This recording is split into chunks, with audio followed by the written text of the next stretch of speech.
pep up across Northern Ireland for a time as the winds start to increase. Much of the south dry on Saturday, but behind me developing is an area of low pressure. Now this needs watching because it could really intensify on Sunday night, bringing strong winds to Northern Ireland, but more particularly to northern and western parts of Scotland. We are quite concerned at the strength of the wind. There are Met Office warnings in place for this storm system moving in on Sunday night. Canary Islands sponsors the weather.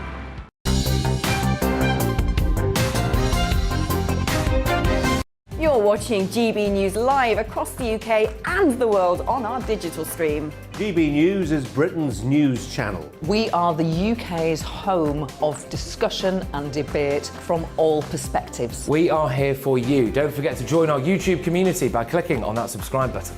And if you want the GB News app, you can click and catch up on programmes anytime. We love to hear from you, so email us. gbviews@gbnews.uk. Thanks for being part of the GB News family. My name is Andrew Doyle. Join me every Sunday evening at 7 p.m. for Free Speech Nation. This is a show where we address current affairs and news stories of the week with the help of two wonderful comedian panellists. I brought in comics because I want to give it a lighter edge, and also they work for less. See you there.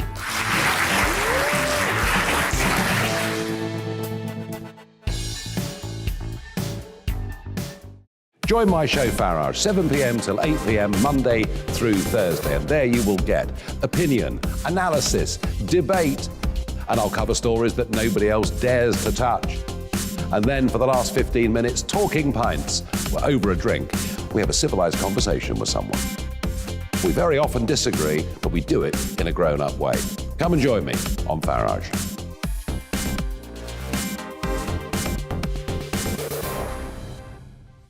I'm Colin Brazier. I've reported from more than 70 countries around the world, covered wars from Afghanistan to Iraq, from Lebanon to the Balkans. I'm trying to bring that experience, that feel for events, to the studio. And something else. I'm ready to give an opinion. Today's stories with a spark. Brazier from 8 p.m. weekdays on GB News.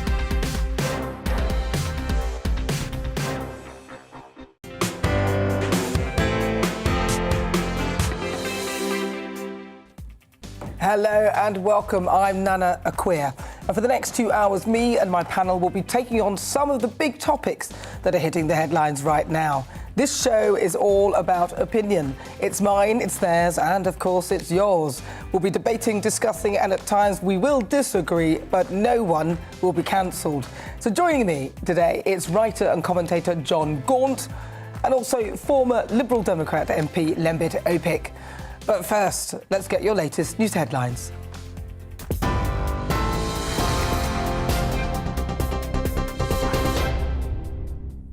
Hello, I'm Karen Roberts. This is your news at 4 o'clock.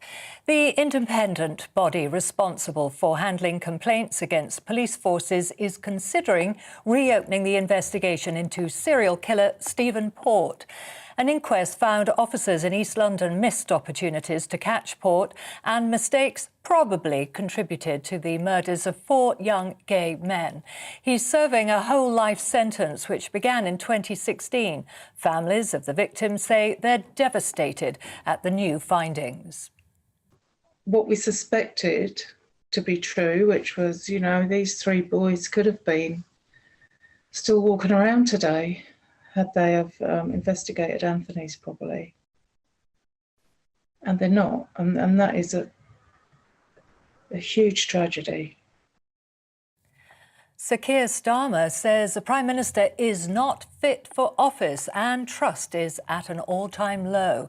He made the comments while meeting residents in Hadston in Northumberland. It follows an investigation into the refurbishment of his flat and 3 alleged Christmas parties during lockdown last December. Downing Street has announced it's cancelled this year's event. It's absolutely important that we get to the bottom of this. This is just the latest allegation of dishonesty from the Prime Minister. We've had lie upon lie in relation to the parties going on in Downing Street. The Prime Minister is not fit for office. An increasing number of MPs say they'll vote against the new COVID rules next week. That's as Plan B is enforced across England in a bid to slow the spread of the Omicron variant. Masks should now be worn in most indoor settings, including cinemas and theatres, but they're not required in hospitality settings like pubs. The measures come ahead of a return to working from home on Monday and mandatory COVID passports for large venues from Wednesday. Conservative MP Craig McKinley told GB News he can't support the government. It's rather bizarre that the government's saying, well, we want to take some liberties away, but it's for your own liberty in the future. I don't like the sound of that. I'm not yet convinced. I don't want to go down the path of vaccine passports and mandation. I want a bit more data so that we can make the proper decisions at the right time, because this is going to cost jobs, lives, and mental health and livelihoods. Household contacts of positive COVID cases in Scotland will have to self-isolate for 10 days, regardless of whether they test negative for the virus. First Minister Nicola Sturgeon says she can't rule out further restrictions as a result of the Omicron variant. She warned the country may need to brace itself for a new wave of infections. The fact is that we do face a renewed and a very severe challenge in the face of the new Omicron variant. To be blunt, because of the much greater and faster transmissibility of this new variant, we may be facing, indeed, we may be starting to experience a potential tsunami of infections. In Wales, First Minister Mark Drakeford says everyone aged 18 and over will be offered their third jab by the end of January. He also extended the guidance on face coverings to pubs and restaurants, as well as most indoor settings. We strongly urge everyone to flow before you go. That means taking a lateral flow test before you go out. Whether that's to a Christmas party, Christmas shopping, visiting friends or family, going to any crowded or busy place, and before travelling. WikiLeaks founder Julian Assange is a step closer to being extradited from the UK following a win by the US government in the High Court. Judges overturned a previous ruling that he shouldn't be sent to the US because of a risk of suicide. He's wanted on allegations of a conspiracy to obtain and disclose national defence information after hundreds of thousands of leaked documents on the Afghan and Iraq wars were published. His fiancée, Stella Morris, says they'll appeal the decision. Every generation has an epic fight to fight, and this is ours because Julian represents the fundamentals of what it means to live in a free society, of what it means to have press freedom, of what it means for journalists to do their jobs without being afraid of spending the rest of their lives in prison. I urge everyone to come together and fight for Julian. Julian represents all our liberties and all our rights. That's your news update. I'll be back in half an hour with the latest headlines. Now let's return to Nana Akua.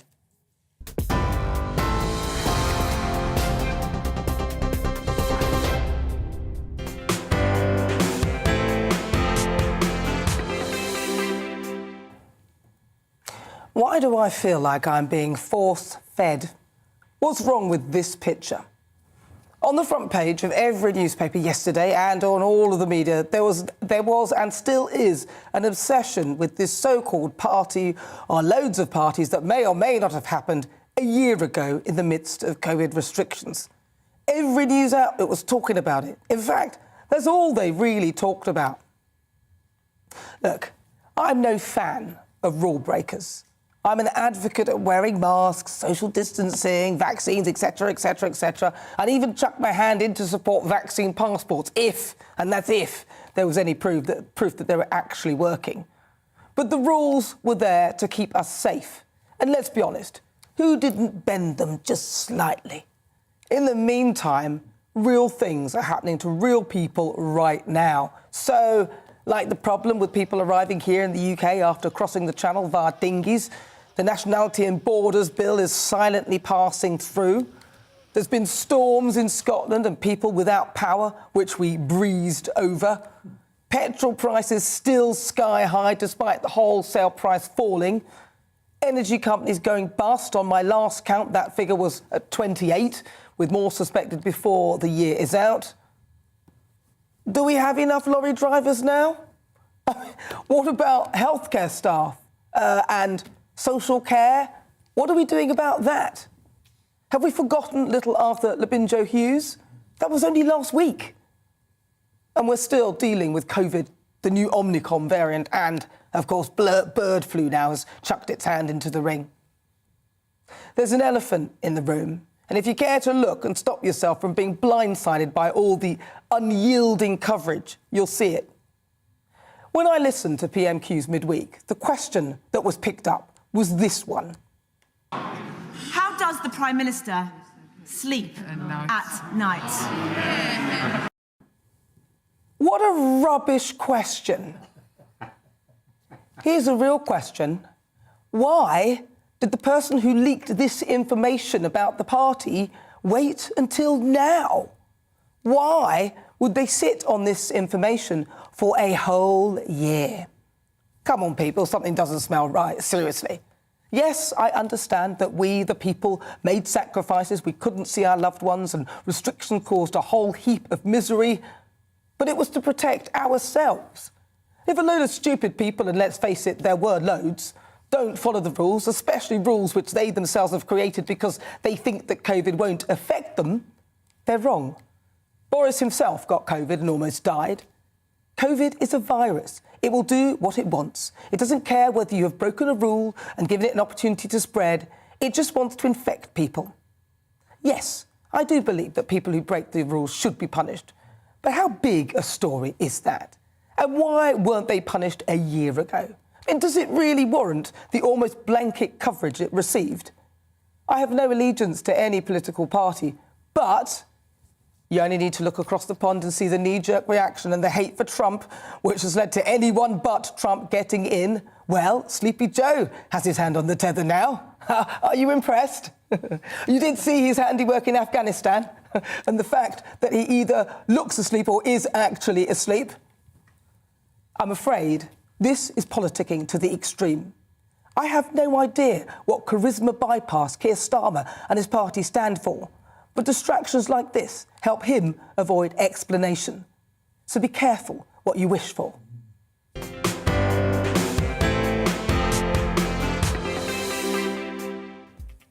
So before we get stuck into the debate, here's what else is coming up today. My Friday Focus at 5. Now, this week is looking at how fit our roads are for alternative travel. Some MPs on the Transport Committee say that e-scooters should be legalised on the roads to help those from poorer backgrounds move around the UK and cut vehicle emissions. I don't want to laugh out loud at that. It's just one. It is just one of a number of ideas. I can't wait to hear the rest. To get us out of our cars and using other modes of transport. But with lack of cycle lanes, potholes everywhere and roads full of traffic, are our highways fit for purpose? GPs are prescribing boxing classes for women who are struggling with diabetes and depression as an alternative to traditional medicine.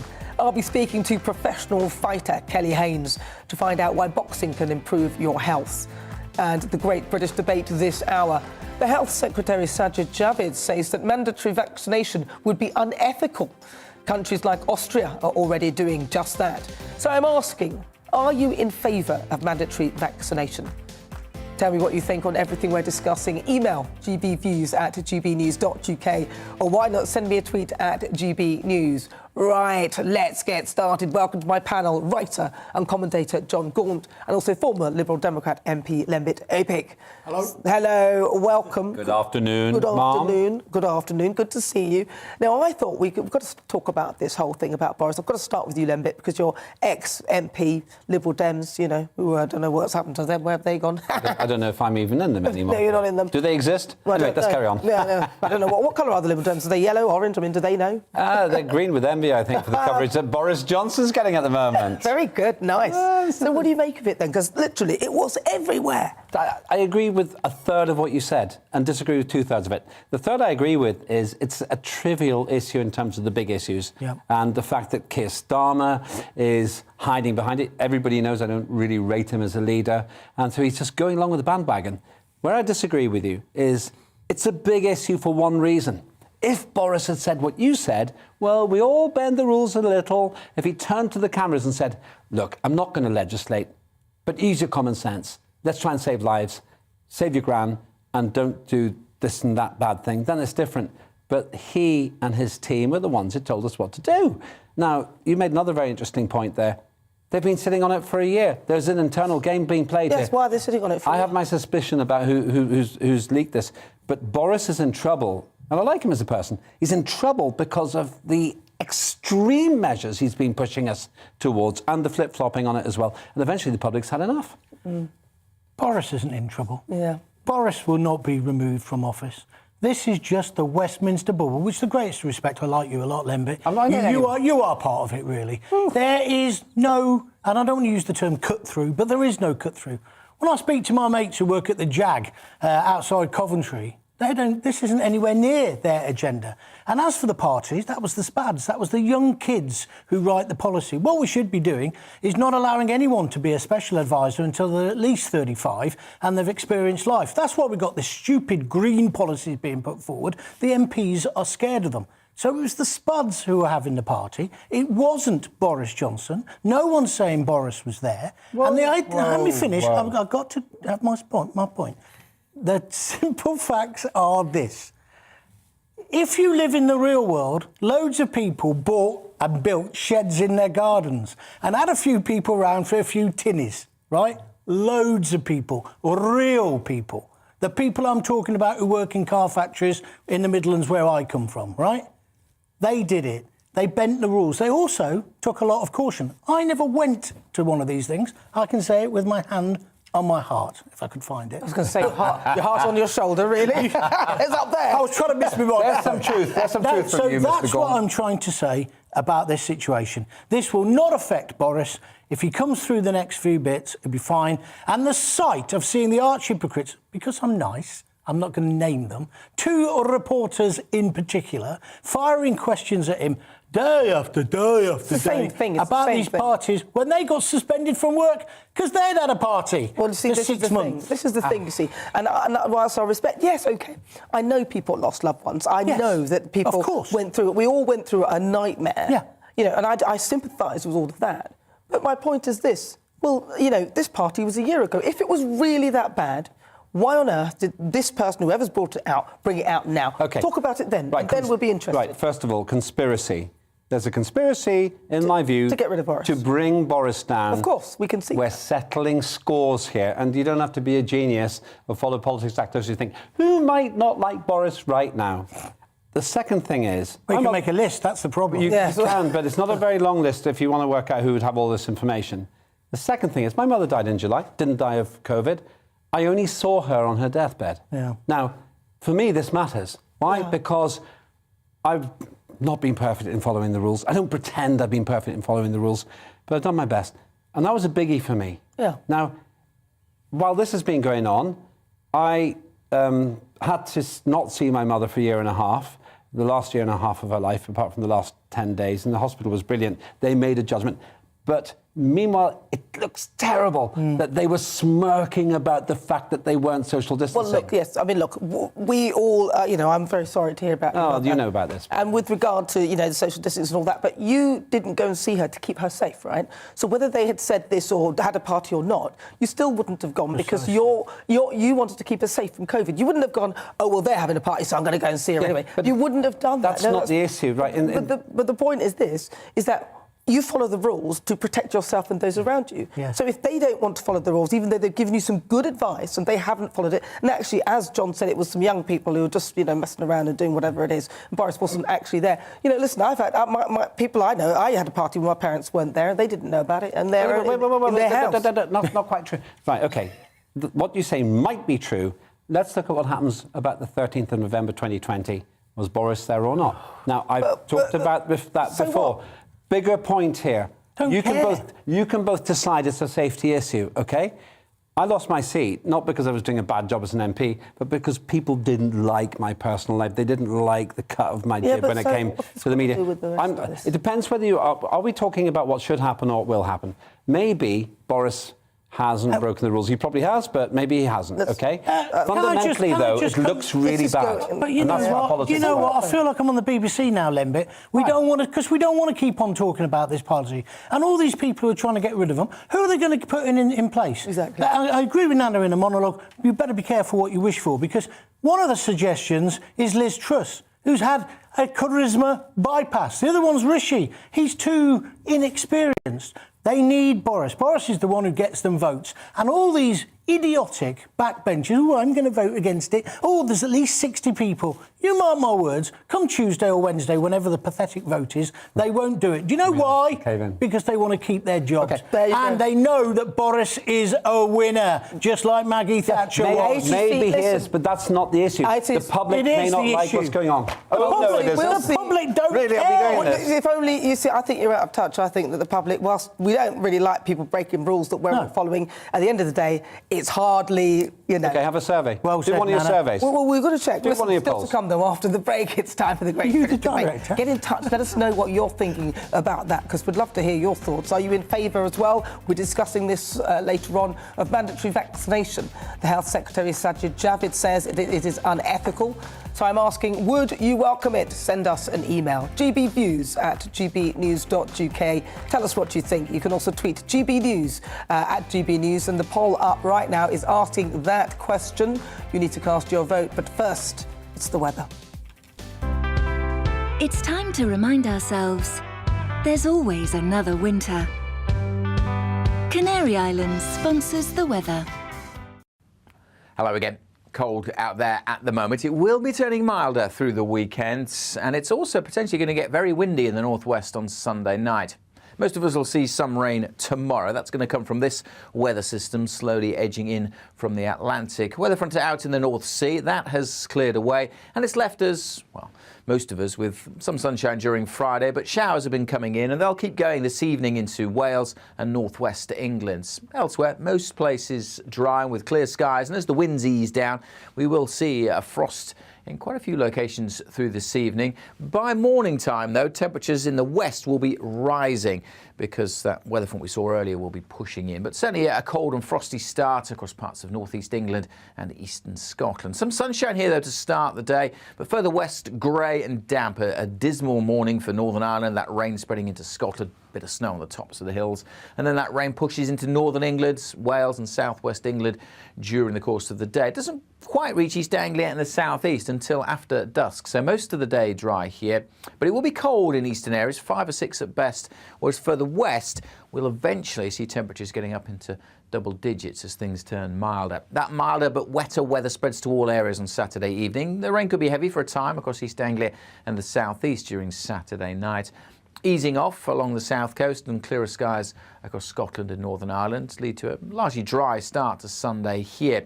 There'll be patchy rain over northern England and North Wales on Sunday, and the rain likely to pep up across Northern Ireland for a time as the winds start to increase. Much of the south dry on Saturday, but behind me developing is an area of low pressure. Now this needs watching because it could really intensify on Sunday night, bringing strong winds to Northern Ireland, but more particularly to northern and western parts of Scotland. We are quite concerned at the strength of the wind. There are Met Office warnings in place for this storm system moving in on Sunday night.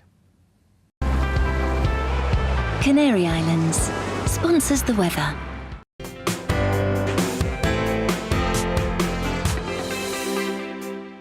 You're watching GB News live across the UK and the world on our digital stream. GB News is Britain's news channel. We are the UK's home of discussion and debate from all perspectives. We are here for you. Don't forget to join our YouTube community by clicking on that subscribe button.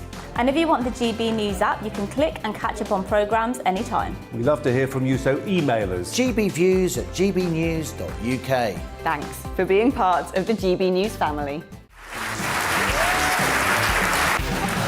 My name is Andrew Doyle. Join me every Sunday evening at 7 p.m. for Free Speech Nation. This is a show where we address current affairs and news stories of the week with the help of 2 wonderful comedian panellists. I brought in comics because I want to give it a lighter edge, and also they work for less. See you there.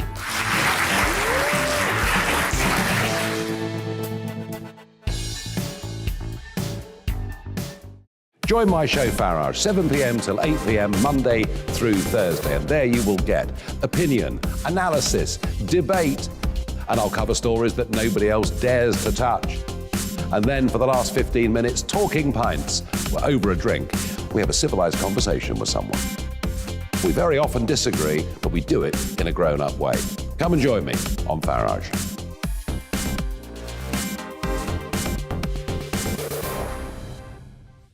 I'm Colin Brazier. I've reported from more than 70 countries around the world, covered wars from Afghanistan to Iraq, from Lebanon to the Balkans. I'm trying to bring that experience, that feel for events, to the studio. And something else, I'm ready to give an opinion. Today's stories with a spark. Brazier from 8 p.m. weekdays on GB News.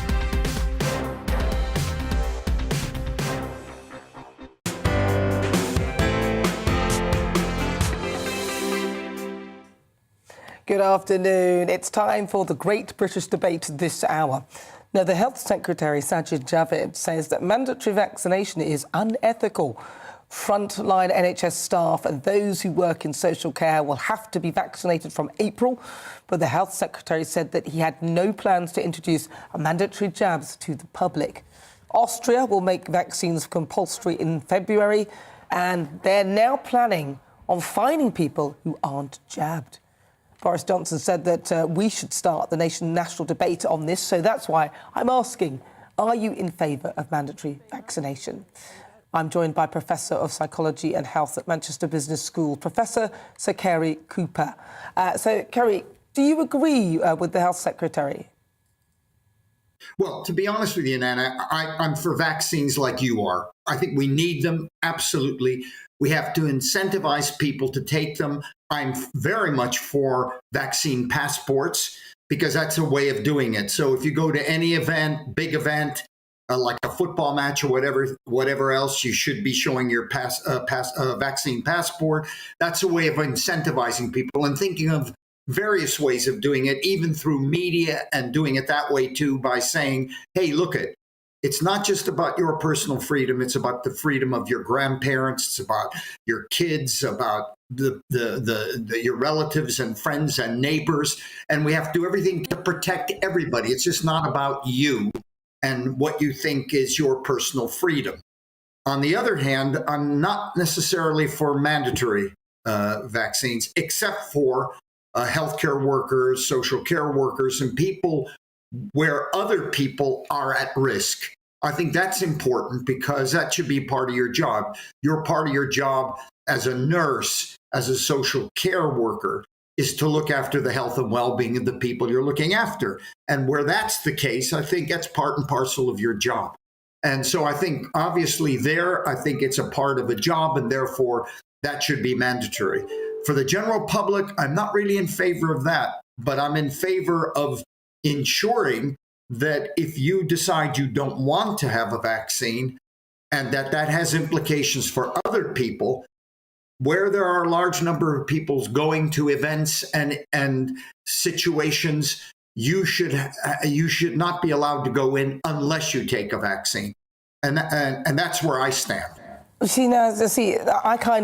sort of agree with you, but the thing is, some people would say that actually it's the same thing. So you literally are being, in a sense, and I hear people say it all the time, well, you're forcing me to have a vaccine then because I can't live a normal life or a free life, is what people are saying. If, for example, in a sense, it feels as though it is actually mandatory because they won't be able to go to football grounds, or they won't be able to do this, or they won't be able to do that. So what's the difference? They'll be able to live, though, Nana. I mean, they'll be able to live normal lives. Okay, but, we have to take responsibility for it. It's like you said earlier. Hey, listen, this virus doesn't discriminate to people, to freedom-loving people versus non-freedom-loving people or whatever. It's indiscriminate. It'll affect all of us. It's not just about you. It's about the other people around you, but your grandparents. I'd love to see more public service broadcasting, which says something, which advertises the damage of you getting it. Well, for yourself, by the way, in terms of long COVID, but the impact it could have on older people, your own relatives, your own neighbors, your own work colleagues, if you don't. And and particularly with increasing numbers of different variants. So really, yes, it is constraining them. But you know what? They have the freedom loving. They want to do that. They want the freedom to not take it. But there are costs and downsides if you don't take it in life. And that's just the way it is. However, you're not going to be locked away. It's just saying, we don't want you to transmit this to other human beings in large settings. What do you think of Austria then and other European countries that are actually looking to mandate it? How do you feel about that? Well, I mean, I think that's their choice to do it. If it was me, I personally, this is just a personal opinion, I don't think you should force people. I mean, we don't, when you go into a hospital to have a kidney transplant or a heart bypass thing or almost anything, you have to agree to do it.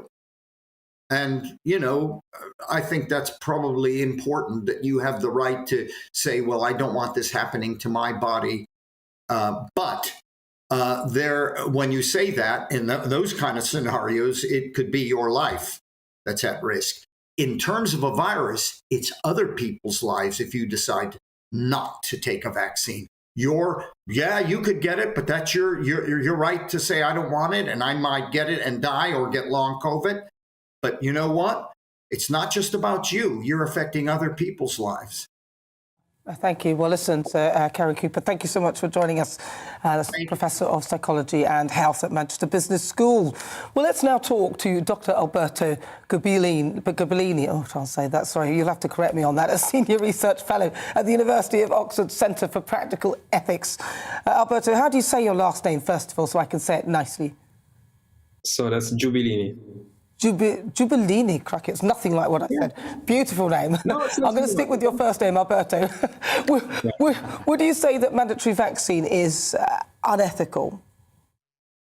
So I do not think it's unethical in itself. I mean, there are situations in which it's justifiable to mandate a vaccine. So I don't agree with what the minister said, it's unethical. But we need to figure out what that means, because mandatory vaccination means many things. So some countries impose a fine on people. So vaccine passports, what you've been discussing just now, that's a form of mandate, because you say there are restrictions on your freedom if you don't get vaccinated. So you cannot go to pub, restaurants, theater. So it depends on how you implement it. So that's a form of mandate as well. Now, the reason why it's not unethical is that people have to make their fair contribution towards important public goods. And I think the point of a mandate would be to protect the public healthcare system, right? So we want to make sure that the NHS is not overwhelmed. But the question is, how do you get there? How do you achieve this public good? By imposing the lowest level of restriction possible. And that's why I think a general mandate for the whole population is not justifiable, because young people, for example, they don't pose a threat to the public healthcare system. So it's the older people who really risk overwhelming the NHS. So if a mandate is required, and it might well be required, then it needs to be targeted to those population groups that are more likely to undermine the public good. Now, the reason to vaccinate young people would be a strong one, as is the case for other vaccines and other diseases, for example. If we were talking about vaccines that are quite good at stopping transmission and infection, but these vaccines, unfortunately, don't do that too well. These vaccines are great. I think everyone should get the vaccine. Everyone who is at risk should get the vaccine because they prevent serious symptoms and death and hospitalization. But the question is, should we impose the small risk of vaccines? Because these vaccines have some risks that we haven't really completely figured out. We have to be honest about that. And if you mandate a vaccine for young people, it means that you're imposing a small risk on young people for a very small benefit, because young people are not a serious risk from COVID-19. And for an uncertain public health benefit, because these vaccines are not too good at stopping transmission. So if a mandate is required, it should be selected. So selective for the older population groups, not for everyone.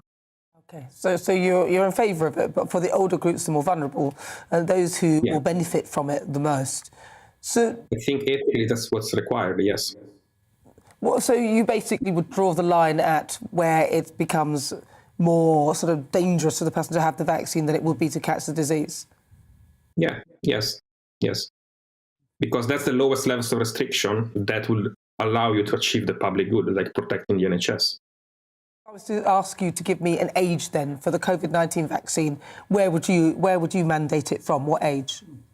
So I don't know, but I can tell you what I think should be done to determine the age. You need to figure out what kind of groups are more likely to get hospitalized and figure out what the NHS can cope with based on the rate of hospitalization by age groups. That may be 60-year-old, 50-year-old, 70, I don't know. We need to figure out for each age group how likely it is that people in that age group will end up in hospital and how many of these people the NHS can take. So that's the criterion. My guess is will be maybe 60, 50, but there is a way to figure it out, I suppose. Well, listen, thank you so much then, Dr. Alberto Gubellini. There you go. Senior Research Fellow within the Centre for Practice Ethics at the University of Oxford. So, still to come, we'll continue our Great British debate this hour. I'm asking, are you in favour of mandatory vaccination? But first, let's get your latest news headlines.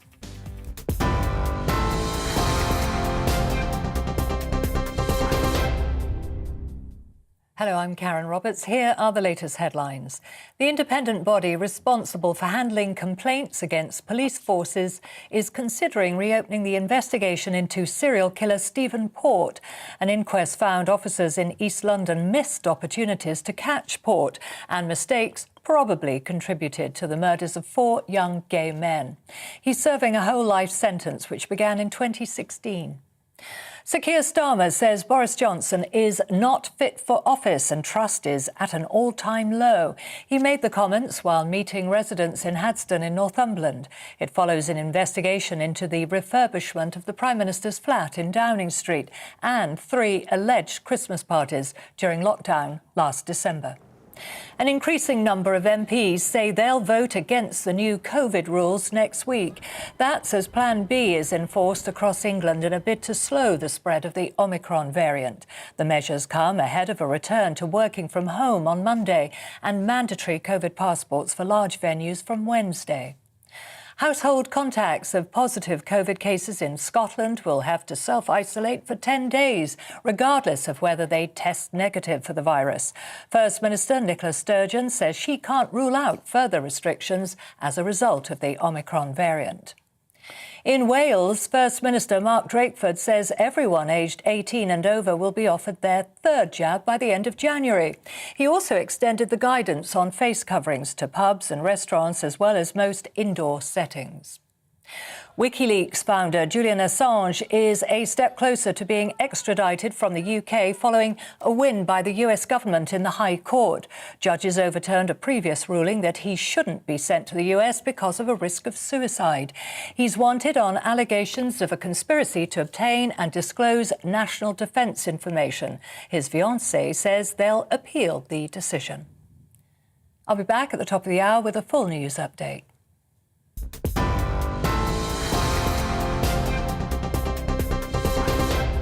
You're watching GB News live across the UK and the world on our digital stream. GB News is Britain's news channel. We are the UK's home of discussion and debate from all perspectives. We are here for you. Don't forget to join our YouTube community by clicking on that subscribe button.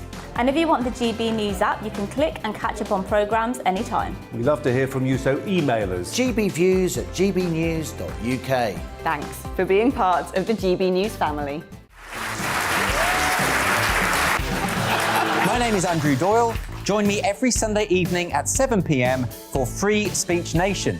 This is a show where we address current affairs and news stories of the week with the help of 2 wonderful comedian panellists. I brought in comics because I want to give it a lighter edge, and also they work for less. See you there.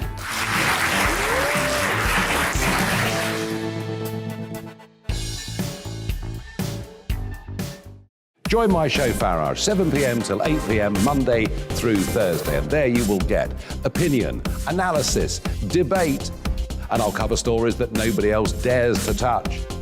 And then for the last 15 minutes, talking pints. We're over a drink. We have a civilized conversation with someone.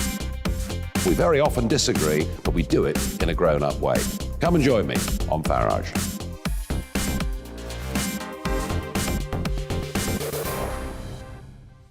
I'm Colin Brazier. I've reported from more than 70 countries around the world, covered wars from Afghanistan to Iraq, from Lebanon to the Balkans. I'm trying to bring that experience, that feel for events, to the studio.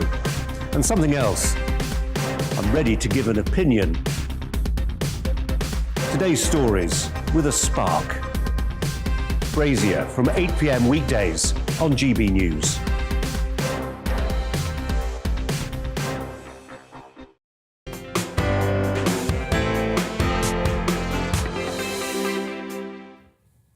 Right, so back to our great British debate this hour. I'm asking, are you in favour of mandatory vaccination? Now, Austria will make jabs compulsory early next year and will find people who aren't protected. The Health Secretary Sajid Javid says that mandatory vaccines are unethical. So you've heard what my guests think. Now let's have a chat with my panel. Lembit and John, what do you think? I'm going to start with John. Well, first of all, I congratulate you on having two guests a moment ago who gave slightly different views on this whole subject than I've heard on any other programme. The second chap with the wonderful name that none of us can pronounce. Jubilini. Jubilini. OK, fair enough. Thank you, Lembit. In charge. I'm here all week. Good. Dialect coach. But I thought he was right, that maybe this idea, and I hadn't thought about this, separating it into age groups. Yeah. But there is a complication there, and we have to face this elephant in the room, which is there are certain ethnic groups, mainly black people, black British people, who have more vaccine hesitancy, and indeed large sections of the Asian population. So do you also separate this out on that level as well? You've also then got to put the resources in as well to help those people, give them more information on it. So I think we shouldn't even be getting to mandatory vaccination, but I'm quite happy with it if we have to get there. I think it's an absolute disgrace that 5 million people are stopping the rest of us getting on with our lives. And I agree with a big article that was in a national newspaper today where it said, you know, basically in France and in America, you go into a restaurant or a pub, you show your vaccine passport, it doesn't matter, it takes 2 minutes or 2 seconds to go like that, and in you come. I don't see, so I think the two are linked. Shaking his head. Why are you shaking your head? Because I'm finished digging a hole. No, I don't think I am digging a hole. I don't think I'm digging a hole at all, because 82% of people this morning in an Ipsos poll want more restrictions and actually agree with what Boris is saying. But anyway, okay. I'm digging. So you go into a restaurant or a pub or a bar, you show your card, you get on your code, you get on with your life. What's the problem with that? And the answer is there isn't a problem. The problem is mandation. You just said, the one thing I really care about what you said, the rest of it I agree with, you don't have any problem with mandation. Okay. No, I didn't say that. You were happy with mandation. No, if it came to it, the video and see well, what they said. Of course we will. And then you can get ready for the defamation charge against you. Because what I actually said, really? I wouldn't do that to you. Listen, you ain't got no money. A few years ago, I'd have had you. But the bottom line is, me and you were skinned.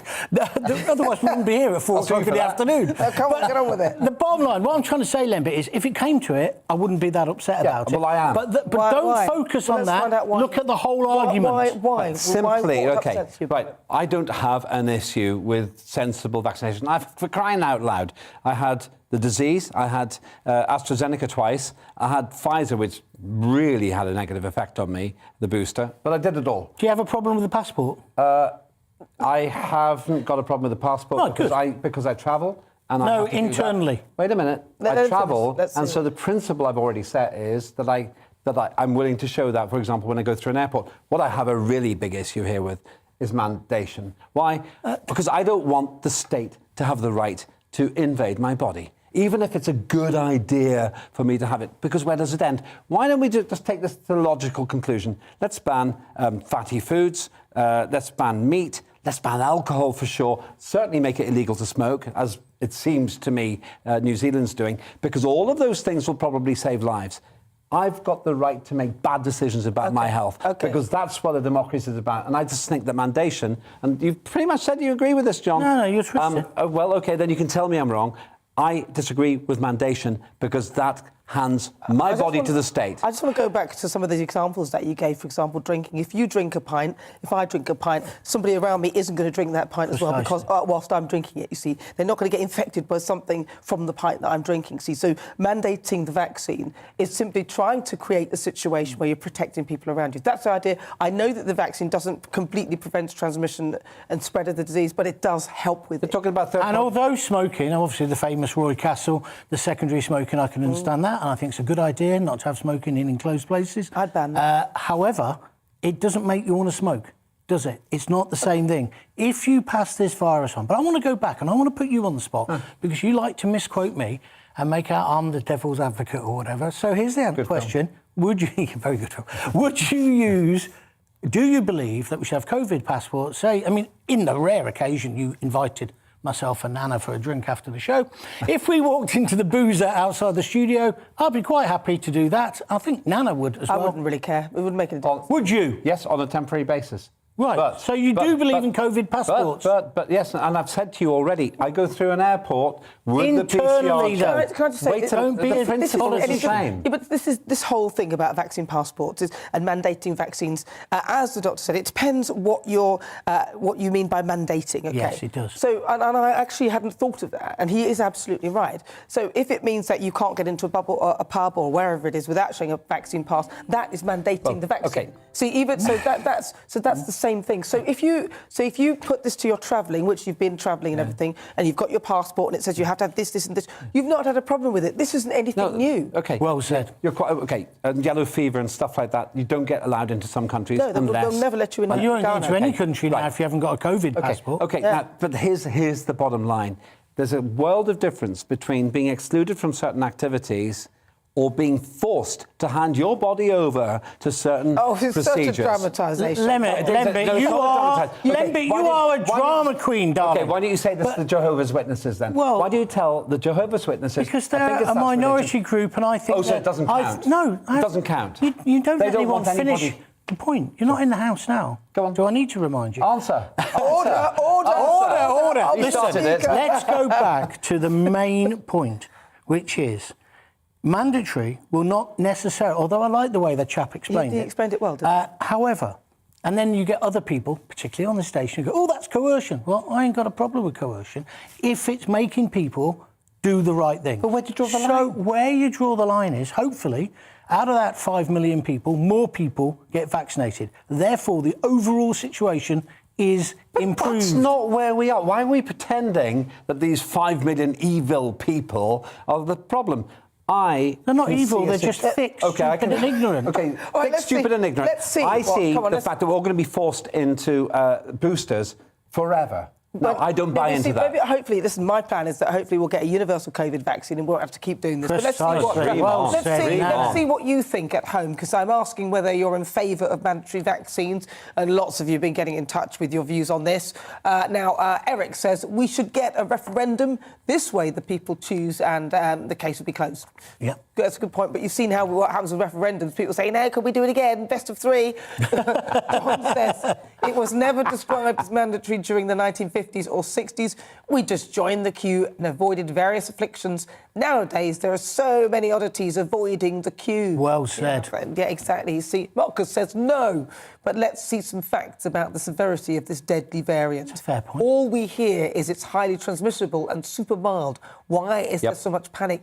Well, you see, I think the reason why there's That's right, John. John, I'm going to briefly answer that is because it's in a lot of younger population and also in more African population, and the Africans have less of a propensity to get the adverse symptoms of COVID because a lot of us don't have the COVID gene that could make things turn nasty. Well said. Peter says, in clinical settings, the modest reduction in transmissibility is magnified for patients. There should be more protection for staff and patients. Well said. Rab says we shouldn't even be debating about it. Well, Boris said we should, actually. But unfortunately, like vaccine passports, this will be implemented too. Well, you see, it's all over the world, and actually you probably accepted it when you went to travel to, say, wherever it was, somewhere in Africa or somewhere else. Darren says it's best to have it, but no, you should never be made to. That's infringing on your human rights and civil liberties. There's also a poll up on Twitter today throughout the show, and I'm asking whether you're in favour of mandatory vaccination. Currently, 92% of you say no! That doesn't surprise me. That doesn't surprise me at all. No, it doesn't surprise me either. No, basically, it's a matter of common sense. If you don't mind the state not stopping here with COVID-19, but telling you have to have your flu vaccine, everything else, pump yourself through with all these artificial vaccines, then go right ahead. What? My judgment is it's smart to have a vaccine. Totally unsmart in a democracy to have something which is covered in a film called Gattaca, where it's not mandatory to test your child before it's born and abort the child if it's not perfect. But that's where we're heading. And I really take this very seriously. But what if the democracy votes that we have a vaccine? Then is that democratic? Because there's the majority saying, yes, we should have a mandatory vaccine. But what happens with your theory? You said in a democracy. So I'm saying we've taken a democratic vote and everyone says, yes, we should have it mandated. I can answer that. Then what would you do? I can answer in 5 seconds. If the majority votes yes, I'll go with it. Because the majority would. I know the GB audience today, and on this particular show, has voted the other way. But may I respectfully... So they're not a cross-section of the country? No, they're not. Really? No. Who are they then? They're not. No, listen, Limby, let's be grown up about it. Having a proper referendum or discussion with whole cross-section, which will include lefties and Guardian readers and the rest of them, you know as well as I do that the result wouldn't be that. I'm not slagging off GB News. Otherwise you'd be out of that. I know. I'm just saying, but you know, understand where I'm coming from. I know what you're saying. I'm saying that's the particular audience at the moment. If you went to Radio 2 to the Jeremy Vine show, you'd probably get a different thing. I don't know about that. The only way to do that is to do what Nana says. Sample of one. I got into a cab earlier on. Yep. Wayne, the taxi driver, said he likes GB News. He's seen me on here, and there's no way on earth that he would buy into this. Sample of one. Let me in London. In London. You know what? All I can tell you is the principle's very simple. Your body is your property, and if you want to make decisions, even if there is some risk of harm to third parties, you've still got the right to say no about stuff being pumped into it if you think it's wrong. Otherwise, let's just forget everything we've told the Jehovah's Witnesses and say they've got to go for the operation, they've got to get the medical advice. Listen. Your body is safe. Well, listen, Lembit, in a way, to be fair, I don't think that we should have to mandate it, actually. It would be good if everyone should just do it. Well said. That's what I think. And I think we have in this country, and actually we've done a great job here. Yeah. But listen, after the break, GPs are prescribing boxing classes for women and who are struggling with diabetes and depression as an alternative to traditional medicine. I'll be speaking to professional fighter Kelly Haynes to find out why boxing can improve your health. But first, it's the weather. It's time to remind ourselves there's always another winter. Canary Islands sponsors the weather. Hello again. Cold out there at the moment. It will be turning milder through the weekend, and it's also potentially going to get very windy in the northwest on Sunday night. Most of us will see some rain tomorrow. That's going to come from this weather system slowly edging in from the Atlantic. Weather front out in the North Sea, that has cleared away, and it's left us, well, most of us with some sunshine during Friday, but showers have been coming in and they'll keep going this evening into Wales and northwest England. Elsewhere, most places dry with clear skies, and as the winds ease down, we will see a frost in quite a few locations through this evening. By morning time, though, temperatures in the west will be rising because that weather front we saw earlier will be pushing in. But certainly a cold and frosty start across parts of northeast England and eastern Scotland. Some sunshine here, though, to start the day, but further west, grey and damp. A dismal morning for Northern Ireland, that rain spreading into Scotland. Bit of snow on the tops of the hills, and then that rain pushes into northern England, Wales and southwest England during the course of the day. It doesn't quite reach East Anglia and the southeast until after dusk, so most of the day dry here, but it will be cold in eastern areas, 5 or 6 at best, whereas further west we'll eventually see temperatures getting up into double digits as things turn milder. That milder but wetter weather spreads to all areas on Saturday evening. The rain could be heavy for a time across East Anglia and the southeast during Saturday night. Easing off along the south coast and clearer skies across Scotland and Northern Ireland lead to a largely dry start to Sunday here. There'll be patchy rain over northern England and North Wales on Sunday, and the rain likely to pep up across Northern Ireland for a time as the winds start to increase. Much of the south dry on Saturday, but behind me developing is an area of low pressure. Now this needs watching because it could really intensify on Sunday night, bringing strongest to Northern Ireland, but more particularly to northern and western parts of Scotland. We are quite concerned at the strength of the wind. There are Met Office warnings in place for this storm system moving in on Sunday night. Canary Islands sponsors the weather.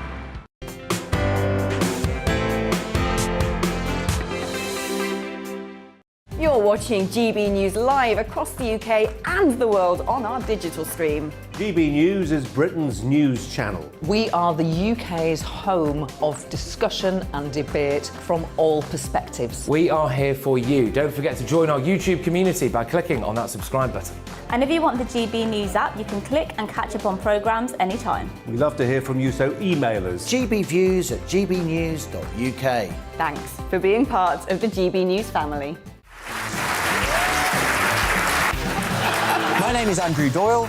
Join me every Sunday evening at 7 p.m. for Free Speech Nation. This is a show where we address current affairs and news stories of the week with the help of two wonderful comedian panellists. I brought in comics because I want to give it a lighter edge, and also they work for less. See you there.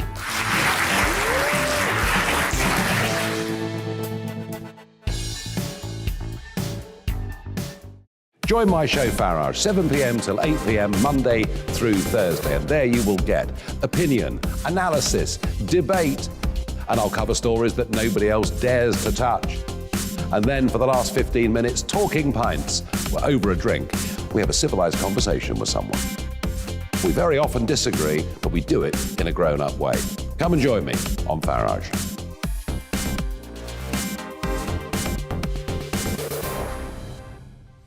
I'm Colin Brazier. I've reported from more than 70 countries around the world, covered wars from Afghanistan to Iraq, from Lebanon to the Balkans. I'm trying to bring that experience, that feel for events, to the studio. And something else. I'm ready to give an opinion. Today's stories with a spark. Brazier from 8 p.m. weekdays on GB News.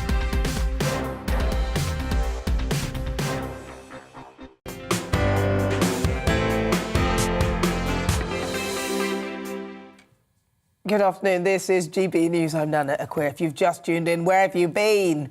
We're talking traditional medicine, which actually isn't the only option these days, because GPs are now looking at an alternative to support women struggling with things like diabetes and depression. One of those alternatives is prescribing boxing classes. Joining me now is someone who knows all about the art of combat sport. It's professional fighter and fitness instructor Kelly Haynes. Combat sport now, Kelly. Now, I know you're a super fan, you're superb at it, but it's not all about physical fitness, is it? It's not. It's definitely a massive impact on mental health across the board for everybody. It really helps women, obviously, meet new people, build up a team, be part of a team player.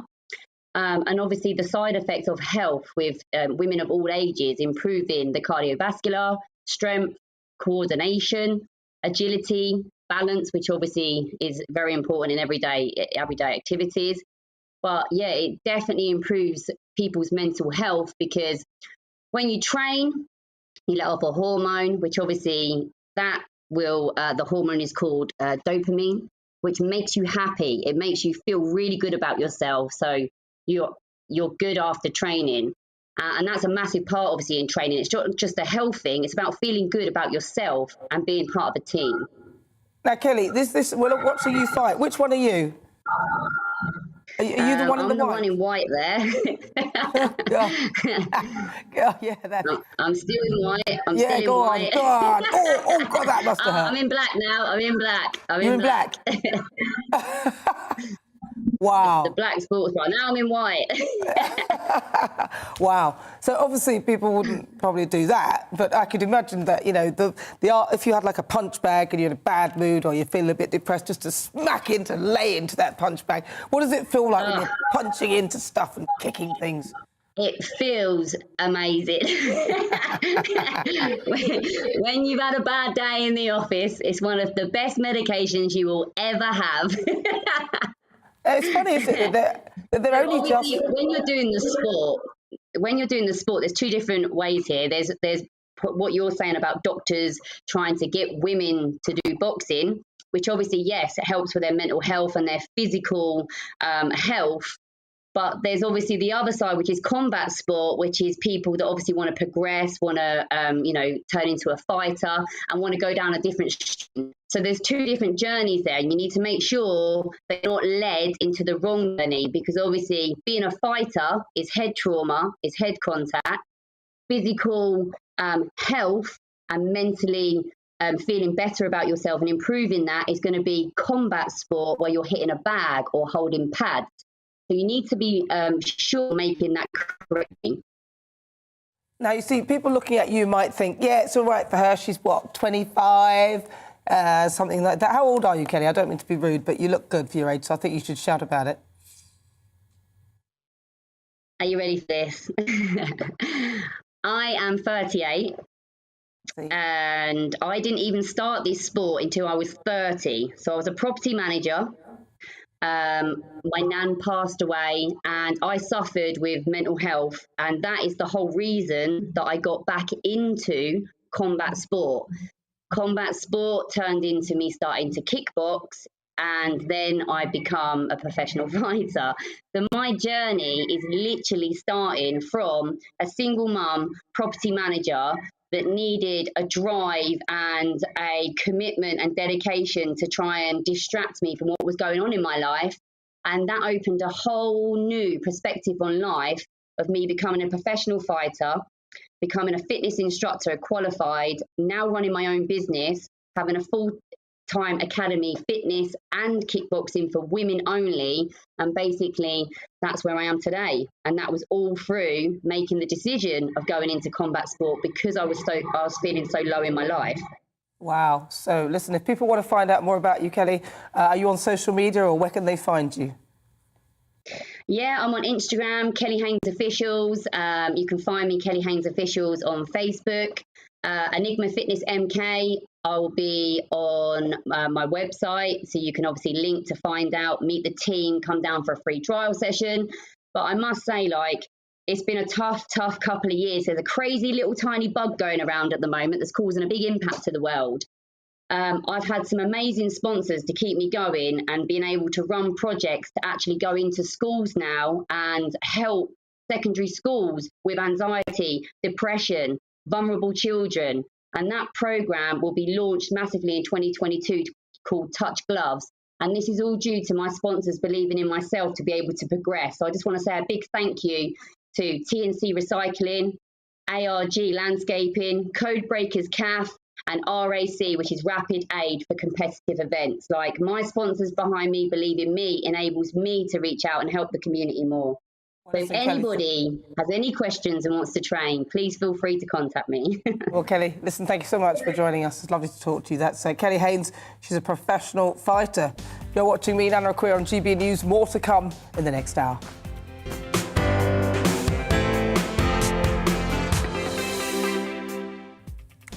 So, good afternoon. If you've just joined me, it's 5 o'clock. I'm Nana Akua, and for this hour, me and my panel will be taking on some of those big topics that are hitting the headlines right now. The show is all about opinion. It's mine, it's theirs, and of course, it's yours. We'll be debating, discussing, and at times we will disagree, but no one will be cancelled.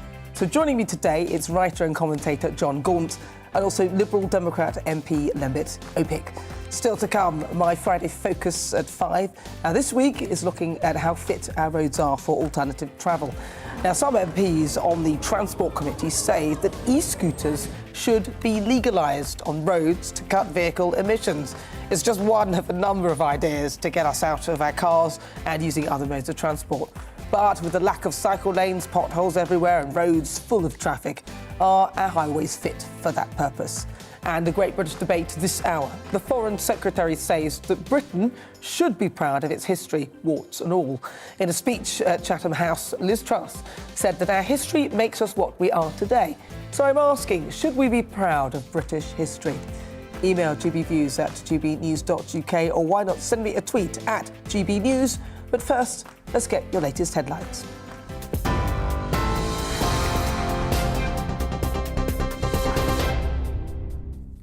Hello, I'm Karen Roberts. This is your news at 5 o'clock.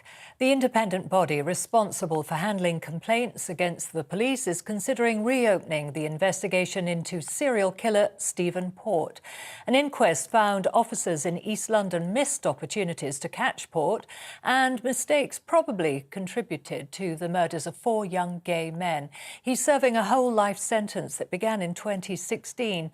One of the victims' mothers says the deaths could have been avoided if the police hadn't made errors. It is the fact that it was just basic policing that wasn't done in the very first place. Had that been done, the other 3 lads wouldn't have died. Plain and simple as that. If they'd have done the basics of policing and, you know, push Port more instead of just accepting everything he said, the other 3 lads would never have died. Absolutely no doubt whatsoever. Sir Keir Starmer says Boris Johnson is not fit for office and trust is at an all-time low.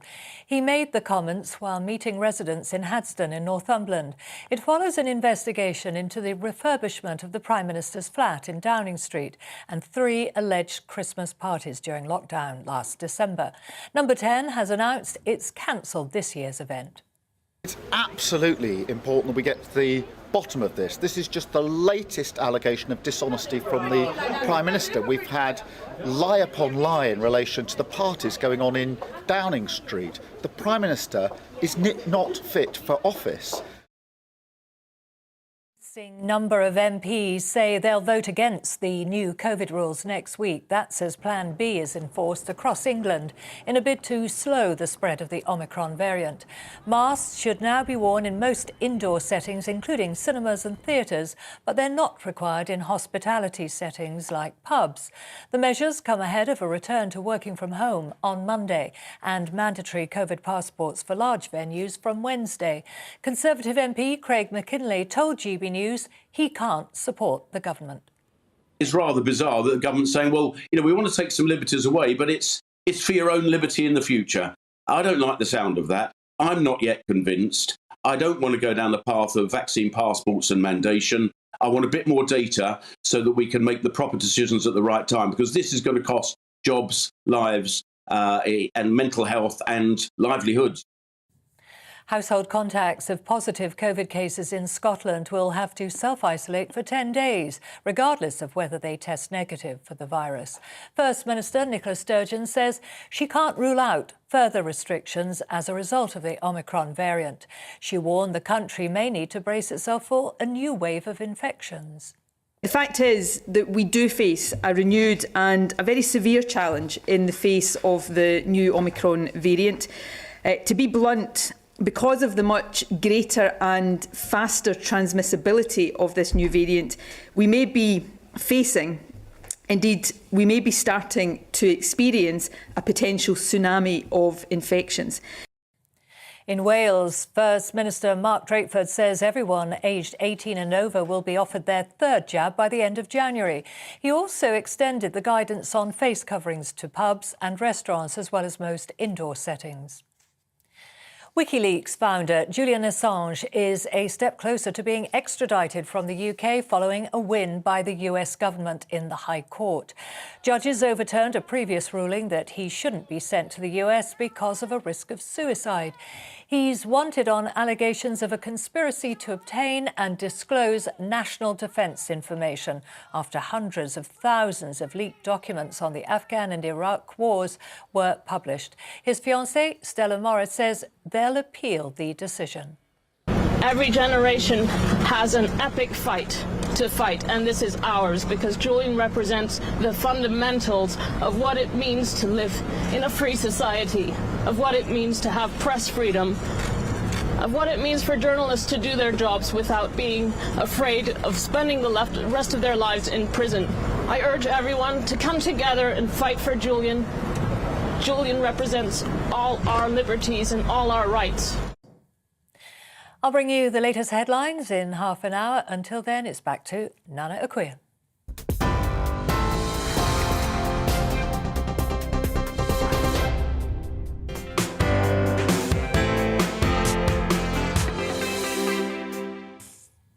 Good afternoon. It's time for Friday Focus, and this week we're looking into whether Britain's roads are fit for alternative transport. Now, some MPs are looking at ways to legalise e-scooters on the roads as part of plans to get us out of our cars, but the RAC says that the country's highways are like the surface of the moon, with the number of potholes out of control. So, are our roads fit for purpose? Well, before we speak to our guests, keen cyclist Alex Frampton has documented his experience on a rental bike and how safe he felt travelling on the roads.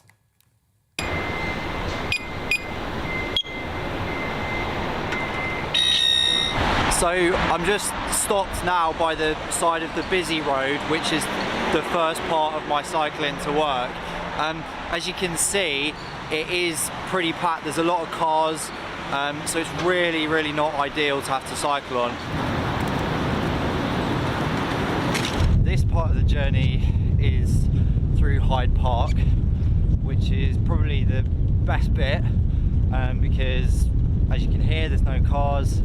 It's only pedestrians and cyclists, and it makes it better for people that are slightly less experienced cyclists.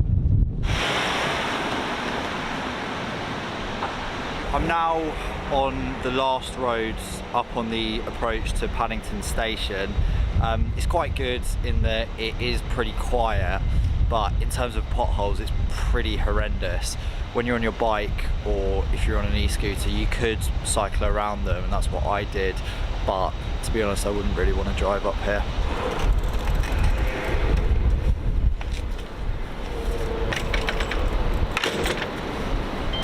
I've just returned my bike and I'm just walking into the office, which means I can take this off. Overall, it wasn't too bad. I didn't think the roads were too bad, but I do think there was a bit of work to be done on some of those more residential quiet roads in terms of they were just a bit bumpy and the surfacing was not great, and I can imagine that would really put people off of commuting to work via something that wasn't public transport or a car, but did manage not to get run over by a bus, which always helps.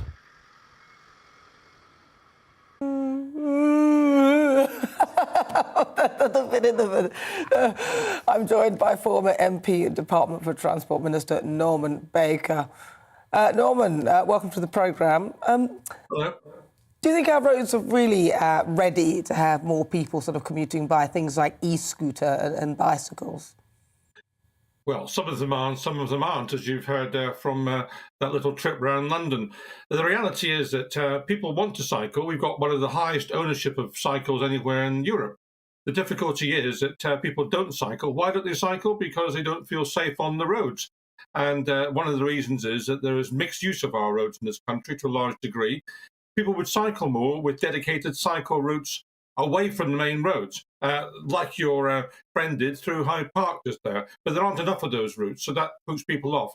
We've also got the problem, as you've identified, that many of the roads are substandard. They're not maintained properly. Local councils don't have enough money, and the government's not giving them enough money. So potholes do appear.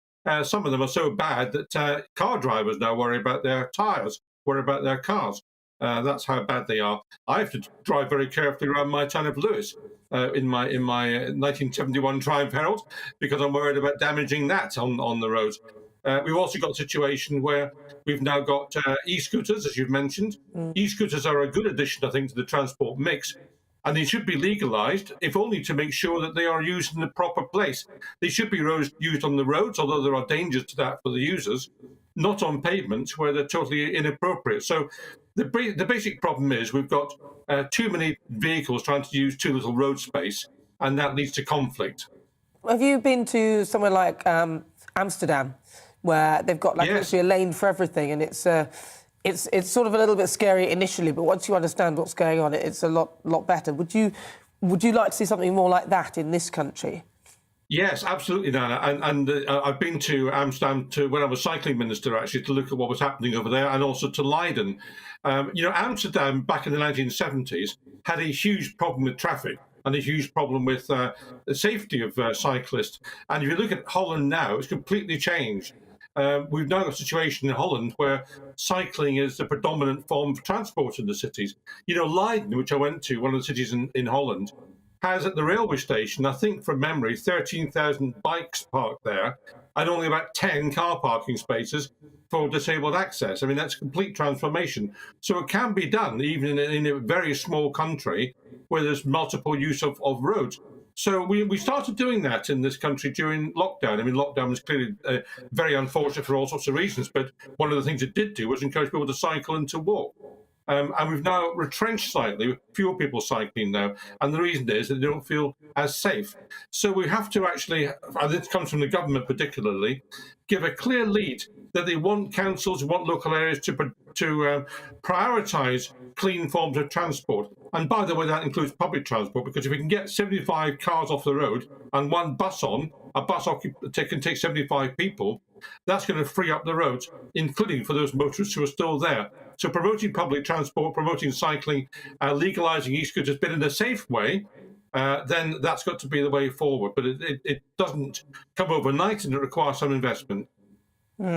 Interesting, but I mean, I hear what you're saying, but it's so disjointed in this country. You'll have, you know, like with the bin situation, and some counties the brown one is for the paper waste, another one it might be for that. If each of the councils do something different, we'll end up with a mess. Norman, thank you so much. We'll do, which is why, absolutely, Anna, you're right, which is why it's important that there's a strategic view from government that gives a clear lead. We've had some of that from the Department for Transport, to be fair, but we need to go further on that, and there needs to be some clarity to make sure that we have some standard procedures across the country, so people, when they go from one area to another, do know what to expect. At the moment, cycling has been prioritised in London quite well, and indeed motorists respect cyclists more in London because there are more of them than happens, say, in a rural county where cyclists are fewer and far between. So we need to try and make sure that the good practices in London, and indeed in places like Manchester, is rolled out more widely.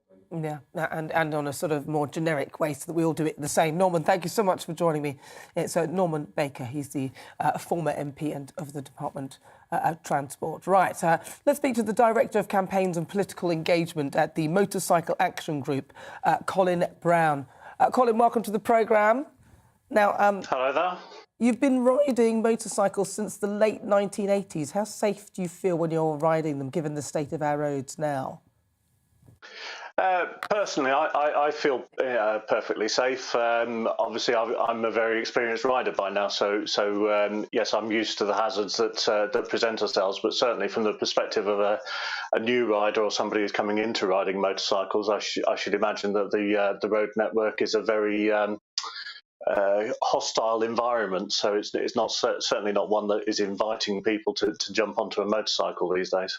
And there's motorcycles and there's e-scooters, because, you know, people are just... If you want to ride a motorcycle, you can't just get a motorcycle, or can you? If you have a licence, do you have to then take some sort of test? But these things, you can just get one and then just... It appears you can just get on the road with them, as long as it's an official source or something. Is that right?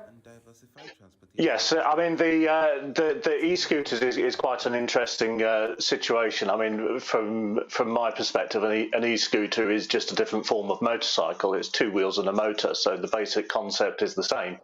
The big difference, of course, between motorcycles, traditional motorcycles, and these e-scooters is that the e-scooters are just totally unregulated.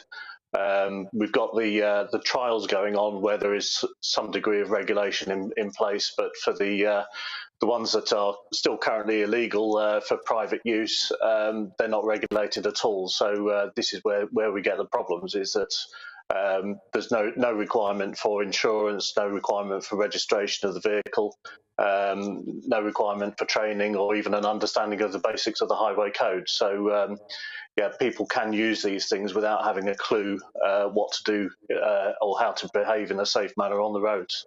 Seems like madness, absolute madness. Should we bring in Lembit, your old paneler Lembit, because I know he wants to ask you a question. Hi, Colin. We heard the former Minister for Transport, Norman Baker, saying that the only reason people aren't cycling is because they don't feel safe. These e-scooters, how safe are they?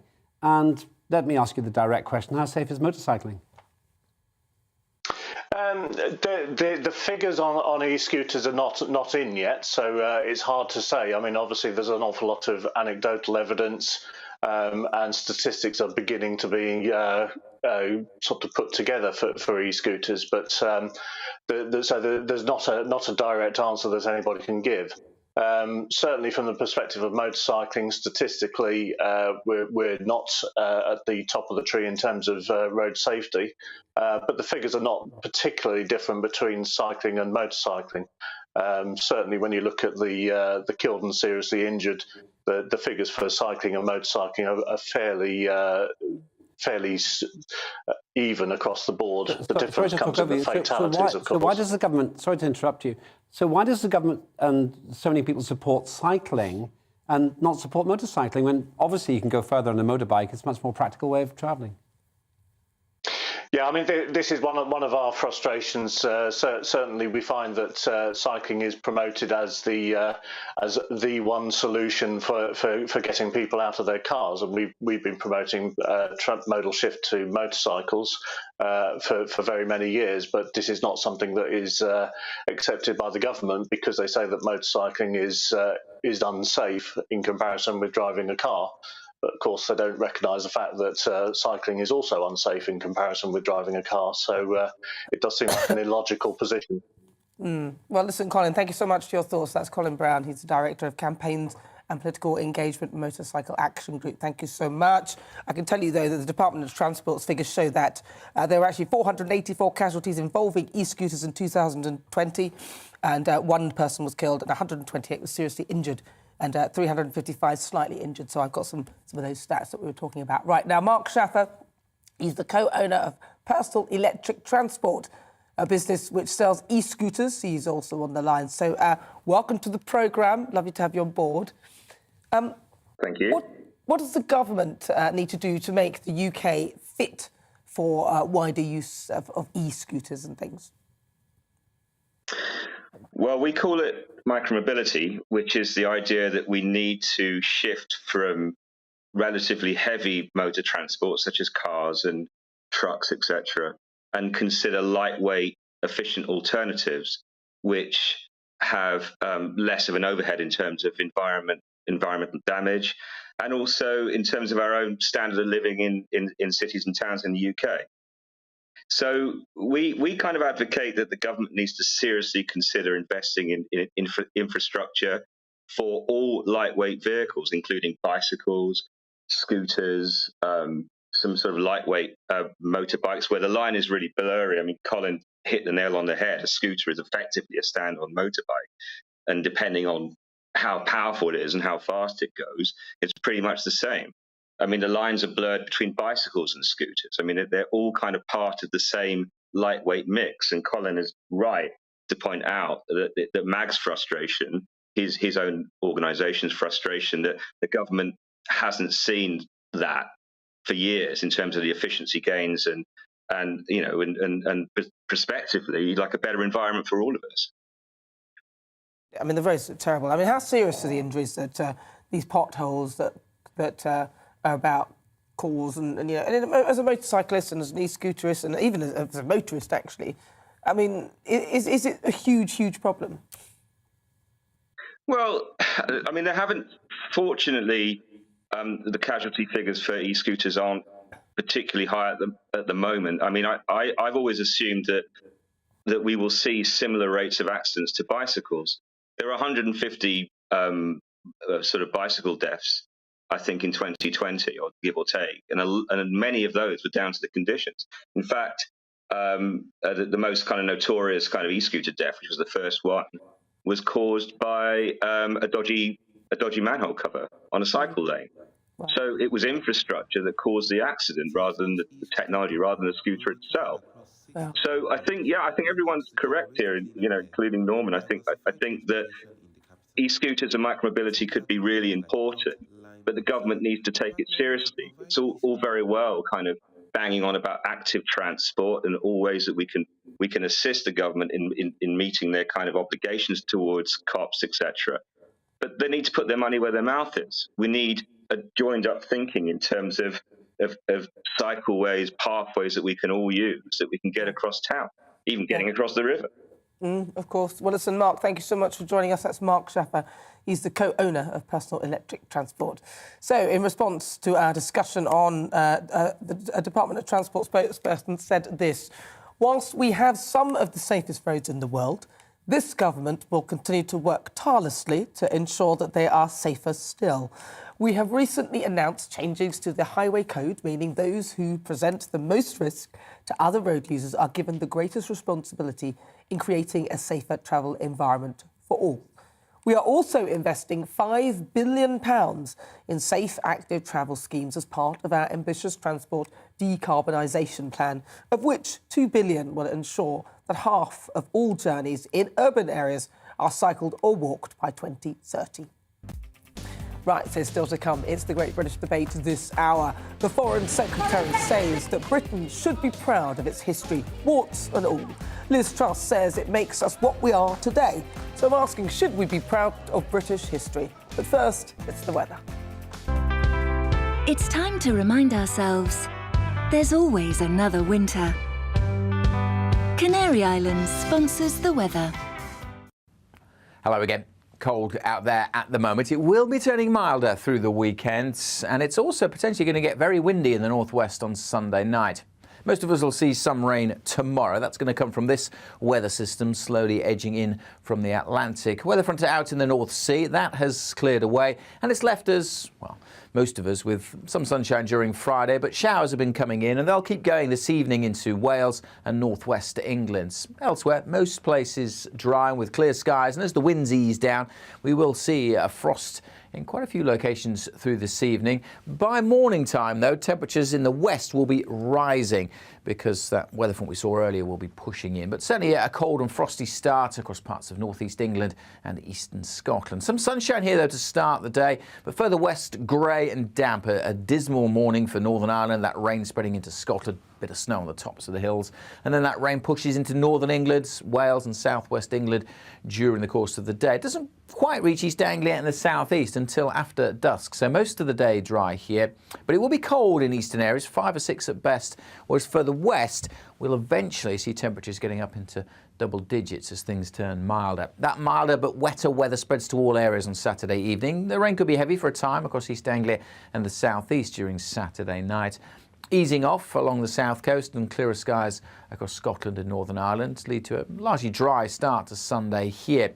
There'll be patchy rain over northern England and North Wales on Sunday, and the rain likely to pep up across Northern Ireland for a time as the winds start to increase. Much of the south dry on Saturday, but behind me developing is an area of low pressure. Now this needs watching because it could really intensify on Sunday night, bringing strong winds to Northern Ireland, but more particularly to northern and western parts of Scotland. We are quite concerned at the strength of the wind. There are Met Office warnings in place for this storm system moving in on Sunday night.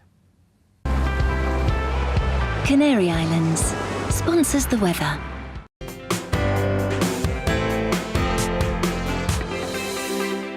You're watching GB News live across the UK and the world on our digital stream. GB News is Britain's news channel. We are the UK's home of discussion and debate from all perspectives. We are here for you. Don't forget to join our YouTube community by clicking on that subscribe button. And if you want the GB News app, you can click and catch up on programmes anytime. We love to hear from you, so email us. gbviews@gbnews.uk. Thanks for being part of the GB News family. My name is Andrew Doyle. Join me every Sunday evening at 7 p.m. for Free Speech Nation. This is a show where we address current affairs and news stories of the week with the help of 2 wonderful comedian panellists. I brought in comics because I want to give it a lighter edge, and also they work for less. See you there.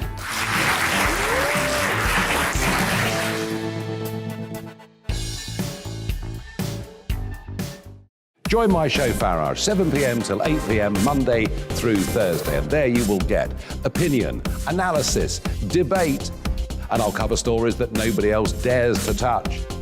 And then for the last 15 minutes, talking pints. We're over a drink. We have a civilised conversation with someone. We very often disagree, but we do it in a grown-up way. Come and join me on Farage.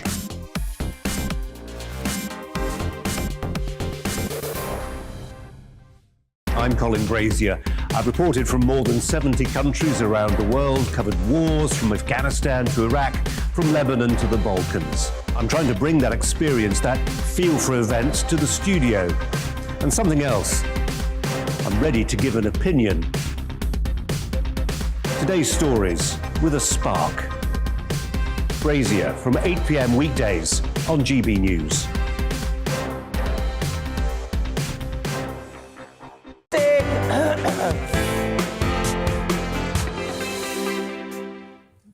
So it's time for the Great British Debate this hour. I'm asking, should we be proud of British history? Now, the Foreign Secretary, Liz Truss, thinks so. She says that it makes us who we are today and that we shouldn't worry about the past. It's after a period in which many have tried to airbrush the history of the UK. I mean, you don't just need to look at the crowds in Bristol that tore down the statue of Edward Coulson, or Oxford University students all voting to remove pictures of the Queen from their common room. So, should we focus on the negatives of our past or be proud of this country's achievements? Right, let's get the thoughts of Lorenzo Mefsut, a historian and founder of the New Athens think tank. So, Lorenzo, hello. Welcome. Thank you. You look like a historian. That's very kind of you. Like from something in another century. No, I'm joking. The future. OK, fine, fair enough, whatever you say.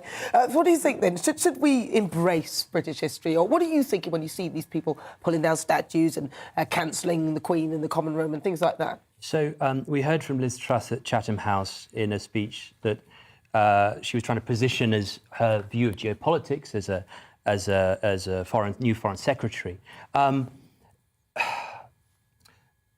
Pulling down statues, if we go straight to that, we have three kind of notions of British history. Perhaps the history of dominant power, maybe represented by the East India Company or Winston Churchill.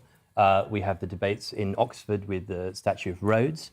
Now we have the people's history then, which we've spoken about before on this channel. So the innovation of liberty and the innovation of, say, the Magna Carta, common law. Maybe that leads to the Brexit debate. But if you look at pulling down of statues, I was talking outside to a friend of ours, and the psychology of pulling down statues is interesting. Do we admit the truth of the past, whether we like it or not? Or do we try and brush history under the carpet? Does that clear up a debate for mature citizens? Or is that children playing peekaboo? Is that, I can't see you, therefore you don't exist? Is that a mature debate between citizens that we can have to discuss our future? Perhaps there was an element of that in the Brexit debate, but that's been kind of pushed aside by lockdowns now. And so the question remains, where is Britain? Where is Britain headed? So I've asked you a question, you finished on a question. I'm teasing you. So your answer then is that what do you think though? So somebody pulls down, but a lot of people are coming back to the past and saying, oh, well, because we did this, we need to get rid of that, and we're removing things, changing road names because we don't want it to be associated with our colonial past. Or do you think we should actually stop doing this and embrace the fact, OK, this is how it was, it didn't always look great, but it brought us to where we are? Well, Liz Truss said Britain is great, it's in the name, and I don't think that's really enough. We've certainly got to look at a more mature debate between citizens. Can we say that some of us loathe the past, some of us love the past? Can we have a debate looking at the images of the past that we may love or loathe? Can we point to our children and say Winston Churchill, he was a destroyer for the British Empire. Winston Churchill, he was a saviour of Europe. The statue can bring about the debate and fulfil that debate in a way that tearing it down and putting it away won't allow us to learn from the past. We must learn from our own mistakes, but it's really much easier to learn from other people's mistakes because they made them first. And so then we can simply watch and take those lessons of history.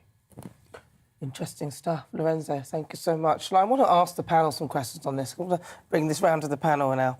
Because Lorenzo makes some good points with regard to history. We have these things there that we say. I mean, if it had been an experience that you'd had as an individual watching this now, you would probably say that because of that experience, it has made me what I am today. You wouldn't airbrush it out, would you? No. So let's just briefly see what the panel thinks on this. Lorenzo's direct question. I think Lorenzo, in his very posh and impressively educated way, is saying we shouldn't tear these statues down. I don't think we should tear these statues down. Is that what Lorenzo is actually saying? Can I just put that to you? Are you saying we should accept and acknowledge our past or not? Absolutely. We should definitely keep all of our past so we can learn from it, so we can reinterpret it, so we can learn from those lessons, whether good or bad. OK, so I agree with that. What do you think? Right. Well, I say if you don't know your past? How do you understand your present? And you certainly can't then understand the future. So of course you've got to know it. But warts and all, there are parts of our history that need to be taught, and our children need to understand. Slavery is one of the best examples, but it could be bombing of Dresden in the Second World War, and of course they bombed my hometown of Coventry as well, the Germans. Those things, the Centre for Reconciliation, these things are important. So unless we learn these lessons, how can we possibly move on? But just tearing a statue down and chucking it into the harbour at Bristol is pathetic. Well, it doesn't really do much at all. Listen, thank you so much, Lorenzo, for joining us. Now, after the break, we'll continue our Great British Debate this hour. I'm asking, should we be proud of British history? First, it's your latest news headlines.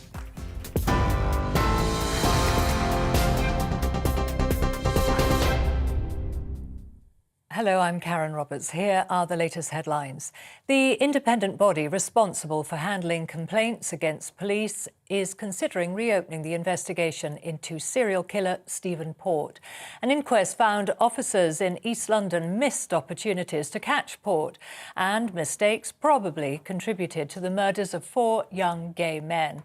He's serving a whole life sentence which began in 2016. Sir Keir Starmer says Boris Johnson is not fit for office and trust is at an all-time low. He made the comments while meeting residents in Hadston in Northumberland. It follows an investigation into the refurbishment of the Prime Minister's flat in Downing Street and 3 alleged Christmas parties during lockdown last December. An increasing number of MPs say they'll vote against the new COVID rules next week. That says Plan B is enforced across England in a bid to slow the spread of the Omicron variant. The measures come ahead of a return to working from home on Monday and mandatory COVID passports for large venues from Wednesday. The UK Health Security Agency says the Omicron variant is expected to be the dominant coronavirus strain by mid-December. The agency said if current trends continue, the UK will surpass 1 million Omicron cases by the end of the month. They added that initial data showed the booster jab provides around 70 to 75% protection against symptomatic infection. Household contacts of positive COVID cases in Scotland will have to self-isolate for 10 days, regardless of whether they test negative for the virus. First Minister Nicola Sturgeon says she can't rule out further restrictions as a result of the Omicron variant. In Wales, First Minister Mark Drakeford says everyone aged 18 and over will be offered their 3rd jab by the end of January. He also extended the guidance on face coverings to pubs and restaurants, as well as most indoor settings. I'll be back with the headlines at 6 o'clock.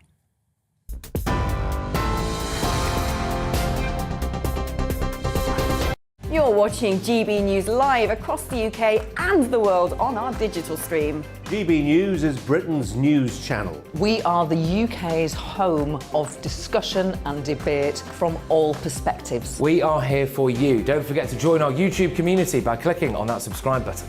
And if you want the GB News app, you can click and catch up on programmes anytime. We love to hear from you, so email us. gbviews@gbnews.uk. Thanks for being part of the GB News family. My name is Andrew Doyle. Join me every Sunday evening at 7 p.m. for Free Speech Nation. This is a show where we address current affairs and news stories of the week with the help of 2 wonderful comedian panellists. I brought in comics because I want to give it a lighter edge, and also they work for less. See you there.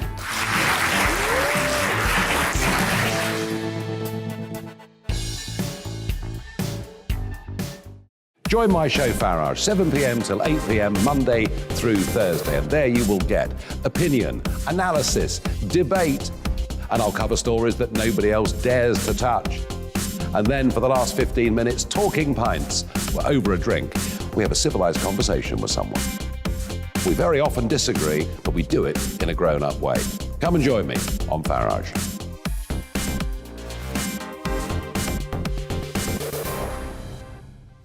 I'm Colin Brazier. I've reported from more than 70 countries around the world, covered wars from Afghanistan to Iraq, from Lebanon to the Balkans. I'm trying to bring that experience, that feel for events, to the studio. And something else. I'm ready to give an opinion. Today's stories with a spark.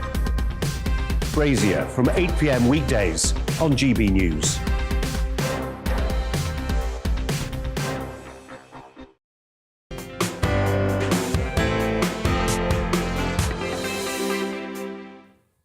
All right, so we're back to the Great British Debate this hour. Liz Truss says that we should be proud of British history, warts and all. In a speech at Chatham House, the Foreign Secretary said our history makes us who we are today. So I'm asking, should we be proud of British history? Let's see what the panel think. Let's get Lembit and Opic. Lembit and Opic. Just me. Lembic and Toothpick. Oh, you know, that's making fun of my name. You're on very soft ground. Lembit and very picky. Very picky. Very picky. Well, Lembit had a little chat before. What do you think, though? British history? British history is is great. We certainly shouldn't be teaching our kids in a very negative way about it. It should be about positivity, about what we've done as a great nation, what put the great into Britain. But it's important also to, as I said before, teach history in the round and also explain the bits that aren't so pleasant. But we should be proud to be British. We have given the world many, many things. Most of them have been positive. Some have been negative. I hate this whole idea of, you can't talk about the empire, or when you do talk about the empire, it's all going to be dreadful. I had a real good experience of this. I've been to India several times, but the first time I went, a guy was showing us around Delhi, New Delhi, and you could see which buildings were made by the British. And he would say, the British did this, the British did this. And my wife and I, in the taxi, kept waiting for him to say, the bloody British. Sorry, the blooming British. Yes, sorry about that. Sorry, I apologise. But he didn't. He was proud of it. And it just made me realise, again, I'm not saying the empire, everything was glorious, but, there are great things that we instilled in those countries. Democracy, for example. Right. Railways. I am not proud to be British. I'm proud to be allowed to be British because my parents came here from another country. And I wouldn't exist if they'd been sent back to the former Soviet Union because my family would have been terminated. So I am hugely grateful to the heritage of Britain. Now, what your historian Lorenzo said was interesting. He said, are we going to airbrush out our past? The answer is contained in the question. How can you learn from your mistakes if you ignore them? Every child in every school is taught to learn why they got the maths or the spelling or the behaviour wrong, and then they move on. But instead, we've got a bunch of self-denying idiots in Bristol pulling a statue down of somebody who was responsible in large part for the kind of economic development that built Bristol and built Bristol University, where I went to, as if it never happened. Accept what you could have done better, but never pretend it didn't happen. But this person was also linked to the slave trade and things like that. So I see why. I see why people might not want it to be there as a, hey, isn't this wonderful? But it is there as a historical reminder. I don't think there's anything wrong with that. No, they could have put a plaque on it or something, or they could have had the debate before. Well, in fact, in Bristol they did. Or democratic vote. Yeah, and they democratically voted to keep it. But often we don't understand why that statue's there or whatever. So I haven't got a problem with that. What I've got a problem with is the cultural and historical revisionism, where they want to just blank it out as if it didn't happen. It's like Winston Churchill, isn't it? How's he gone from the man who saved us from fascism to, in some people's eyes, this evil dictator and this, killer of innocence, and he was anti-Muslim and all that? Well, yes, there are aspects of his thing, but overall, he was a pretty good bloke, wasn't he? He did quite well. How quickly they're able to sort of wash out all the good bits that this person achieved, and suddenly it's a complete negative. And we've got to get rid of him and cancel him, and that's it. Yeah. And that's the only narrative you hear. Listen, I don't agree in glorifying people who've done something bad. For example, I wouldn't want to see a big statue of Adolf Hitler in some prominent place where people are saying what a great person he is, because that just wouldn't be true. But at the same token, I don't believe that you should airbrush that part of history out, because we need to learn from it. I'll give you an example. In 100 years' time, when we realised that the entire climate emergency thing was nonsense and was like self-serving in many cases. Well, that depends if the planet's still here. I don't want to put the planet will be here. I don't want to pull down statues of people. I don't want to pull down statues of Greta Thunberg because she tried to do her best. Because let's face it, the woke agenda is pull down somebody who was wrong. Now, maybe I'm wrong about the environmental agenda, but I would still keep those statues because as long as people tried to do their best at the time, and maybe the best wasn't great, but for the era in which they were in, then it's the right thing to do. And that's what Lorenzo, your historian, I think, was saying. And it's the same with books, isn't it? You know, this rewriting of books. We're very, very close to burning books, you know, which happened with the Nazis. I don't want to go there, you know. And does it matter if a kid reads an Enid Blyton and you might have to explain something? Oh, I loved Enid Blyton. Oh, so did I. I mean, it turned me on to reading. Maybe both been poisoned. My favourite book was Naughty Amelia Jane, and in there is a character who is a caricature of someone who people, you know, I won't say the full word, but, you know, and somebody knitted me a little golly toy. They knitted me one, and I was so excited. This was when I was very little. I had a neighbour, I must have been about 4 or 5. She knitted it painstakingly for me, gave it to me. My mum, my dad, we were all so happy with it. None of us even knew anything bad. And then a little white kid came to my house and said, "You can't have that, that's racist." What? Yes. My mum, dad, none of us had any idea. I didn't have any idea that it was supposed to be a racist thing, but it was lovely. This woman had taken so much time. We all loved it. And I just think, you know, that's it, isn't it? It's education is at the basis of this, and you move on from there. But you cannot just rewrite books. You can't say, "Oh, we can't have that book because it's got that in it, and you can't have that," you know. And we've got to stop this madness. In a rare moment of unity, we are agreeing not only that people who ignore the lessons of history are doomed to relive them, but people who try to airbrush out lessons of history haven't even got a chance of learning them. That is not the way for a modern First World society to go. And the worst thing is they're now rewriting history. It is like 1984. Yeah. The party is writing our history, and that's what annoys me. It's like great comedians, isn't it, when they start censoring. Well, that's just not on. Even comedians self-censoring. And now it's become self-censorship. Well, they tried it with Dave Chappelle and it didn't work, thank goodness. Yeah, but now it's time for your say. I'm asking, what should we be doing? Should we be proud of British history? And lots of you have been getting in touch with your views. Lottie says Britain should be proud of its history and also own up and learn from its mistakes. Yes. Absolutely, Lottie, with you there, 100%. River says our history, good and bad, makes us who we are today. Try and erase it at our peril. If we can't reflect back to what was done right and wrong, we can't learn from what was done. We never stop learning. We must never stop, absolutely. Freddie says this, we're no more responsible for the good things in history than we are for the bad things. No, so I suppose we weren't actually there, were we, in many of the things that we're talking about. Avi says, history is history, good, bad or indifferent. Yeah. Bob says we must be more honest about the damage that we've caused. It's not either or. Yeah. John says steam engines, parliamentary democracy, jet engines, electricity, radio. Of course, yeah, the web, computers, Darwin, Harry Potter, 007. Yeah, I love it. The list goes on. Great Britain.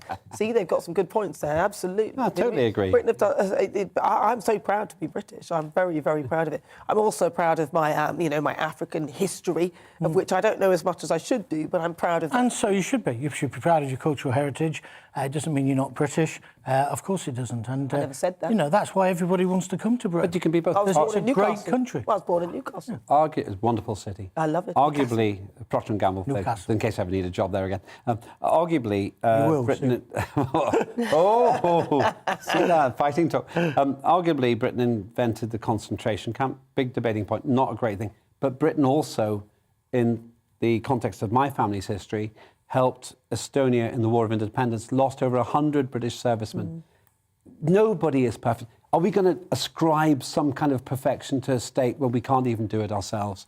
And I think that your viewers who've said those things have summed it up. And once I think we all agree, let's recognise the good and the bad, let's do the good, let's learn from the bad and not pull down statues, just like you said, John. Yeah, not pull down statues. Let's not rewrite history, let's write it as it is and then learn from it. If it's good, great. If it's bad, well, we need to learn how to make it good. But each Friday, we end the show by debating some of the other topics making the headlines today in our quick-fire debates. I have my trusty buzzer here. And when I press it, the panel have to shut their cake holes and be silent. And then we move on to the next one. Right, so we're going to get on with this. Let's start with this one. The proportion of people over the age of 45 still renting their homes has increased over the last decade. The National Office of Statistics suggests that the rising costs of buying your own home is to blame. Over 15% of people aged between 45 and 54 now rent their home, up from 10% a decade ago. So let's see what my panel make of that. Do you still think it's important to own your own home? I'm going to start with you, John. I don't own my own home. Oh, really? I rent my home. I have owned homes and quite expensive homes. A few years ago, decided to rent until I retired. which I should retire by now. And so I'm renting. It's a very, very nice house. I don't think there's anything wrong with renting.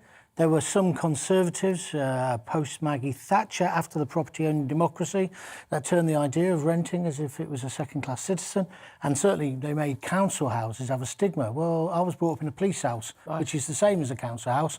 And it was a fantastic community. So I don't hold those snobby values.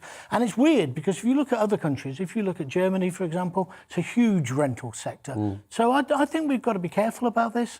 What about for like a pension later on? So a lot of people have their homes and they use that as Well, they do. A lot of people have got money in property. A lot of people have got buy-to-lets. They're going to get. What about your kids? They're not going to get anything out of you. Well, I don't agree with that anyway, and I don't agree with leaving loads of money to your kids.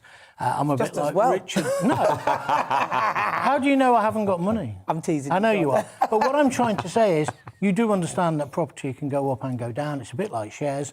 You know, one has to be careful. But no, I'm not that bothered. I might buy a little place soon.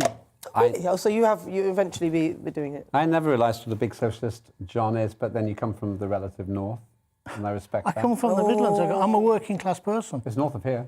I've got a house here in the south. I bought it because I suppose I felt, unlike you, a kind of expectation I needed to own it. You're dead right, though. In Germany, no one spends their lives as a mortgage slave. No. I'm a mortgage slave. But you know what? I don't mind that. There's something interesting you said, which maybe this could lead to a second line of agreement. I don't think we've got an obligation to give a house to our kids. No. Because they need to earn their success for themselves. But here's the fundamental point.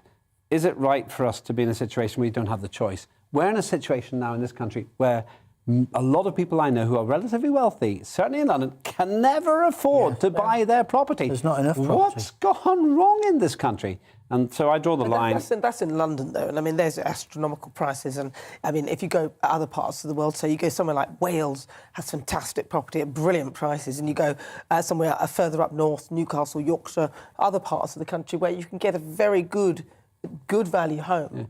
Yeah, it's about security when it comes down to it. John has a great life because he could invest the mortgage in his pension. Right, I'm bored of this. Right, let's move on. Next, his pension, boring. Next, the Duke and Duchess of Cambridge have released their family Christmas cards for this year. Now, they are alongside there with 3 children, Prince George, Princess Charlotte and Prince Louis. Oh, isn't that lovely? Look at that. Oh, bless them. Oh, the little, beautiful, precocious kids probably have never, ever done any hard work in their lives. Let me, John, do you send family Christmas cards? What do you do? My child, Angelina, made a Christmas card. How old is she? She's 4. I was thinking that's not the 11-month-old, is it? I'm a 1-year-old. I was thinking, how did she Not the 1-year-old, but the 1-year-old could probably have done a fingerprint. And we'll use that. I don't send many Christmas cards because it's a bit of fun. John hates it. It's too schmaltzy for you, isn't it, John? You think it's cute, you know, it's a bit like... I think it's cute. I do think it's cute. Yeah. Scrapping between the two of you. You think your kids are cute. Everybody else thinks they were probably a pain. But I'll tell you what's worse than Christmas cards. It's people who send you an essay about how their year's been. You know, so-and-so's done this. My teenage daughter's... You know, they never say this, my teenage daughter's got pregnant and I hate a boyfriend or whatever. But it's all this glitzy American nonsense. I hate it. And that Christmas card, what's that got to do with Christmas? Okay, but in the desert... It's family. Isn't it? It's the family showing off their little Christmas thingy with these lovely... The kids look lovely. Great. You're off my Christmas card list. I didn't think I was on it. I've got next one. A man from Preston has hit out at people who he says are leaving dog poo baubles all around the local wetlands. Nice.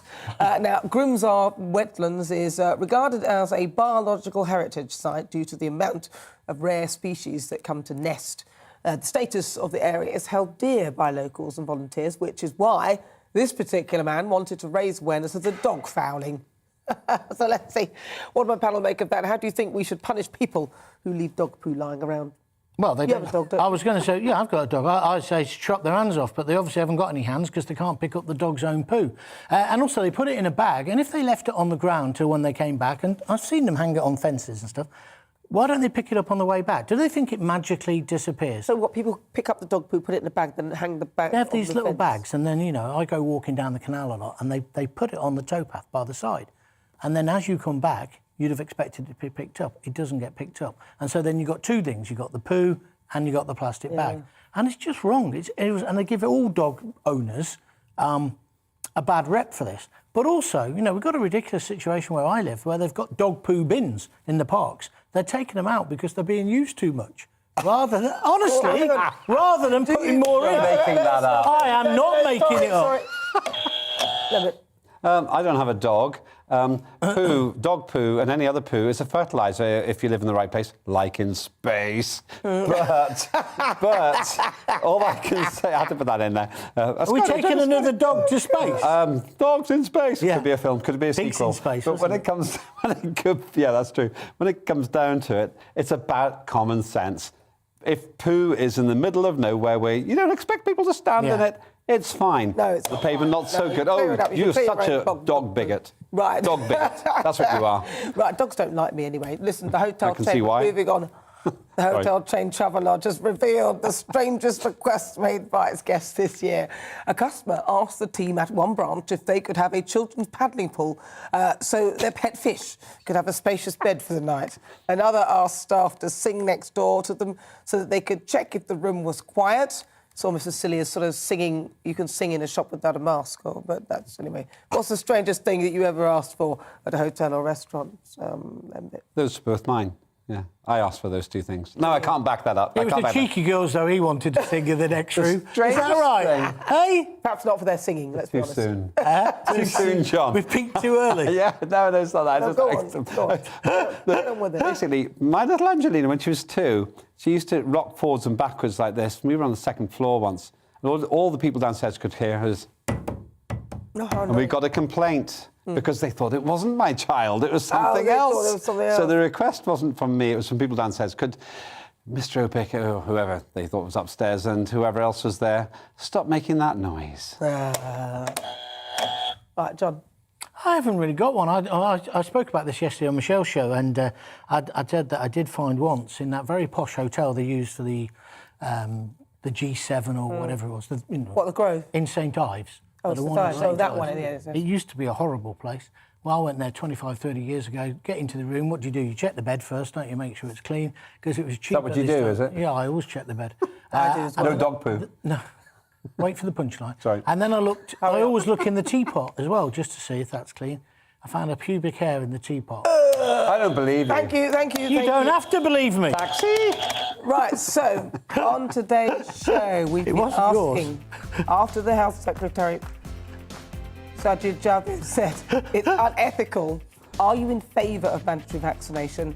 And according to our Twitter poll, 8.4% of you said yes, you were in favour of mandatory vaccination, whereas 91.6% of you said no. I can see Lembit. Great victory. Well, I claim a great victory over authoritarian John Gaunt. Well, I sort of agree that mandatory vaccination, it shouldn't really need to be something that should happen. People should literally go for it. Apologise. I don't need to apologise. And also, it depends and also, on the word mandate, doesn't it, really, what that really means. And what that means. Oh, don't rewrite the survey. I won. Can anyone else No, speak? let's not give it Suck to it up. No. I don't think so.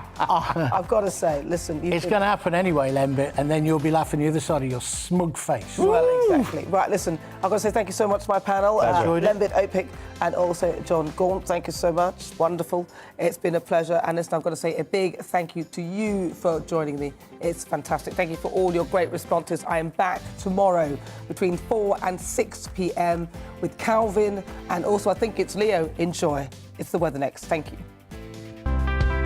It's time to remind ourselves there's always another winter. Canary Islands sponsors the weather. Hello again. Cold out there at the moment. It will be turning milder through the weekend, and it's also potentially going to get very windy in the northwest on Sunday night. Most of us will see some rain tomorrow. That's going to come from this weather system slowly edging in from the Atlantic. Weather front out in the North Sea. That has cleared away, and it's left us, well, most of us with some sunshine during Friday, but showers have been coming in, and they'll keep going this evening into Wales.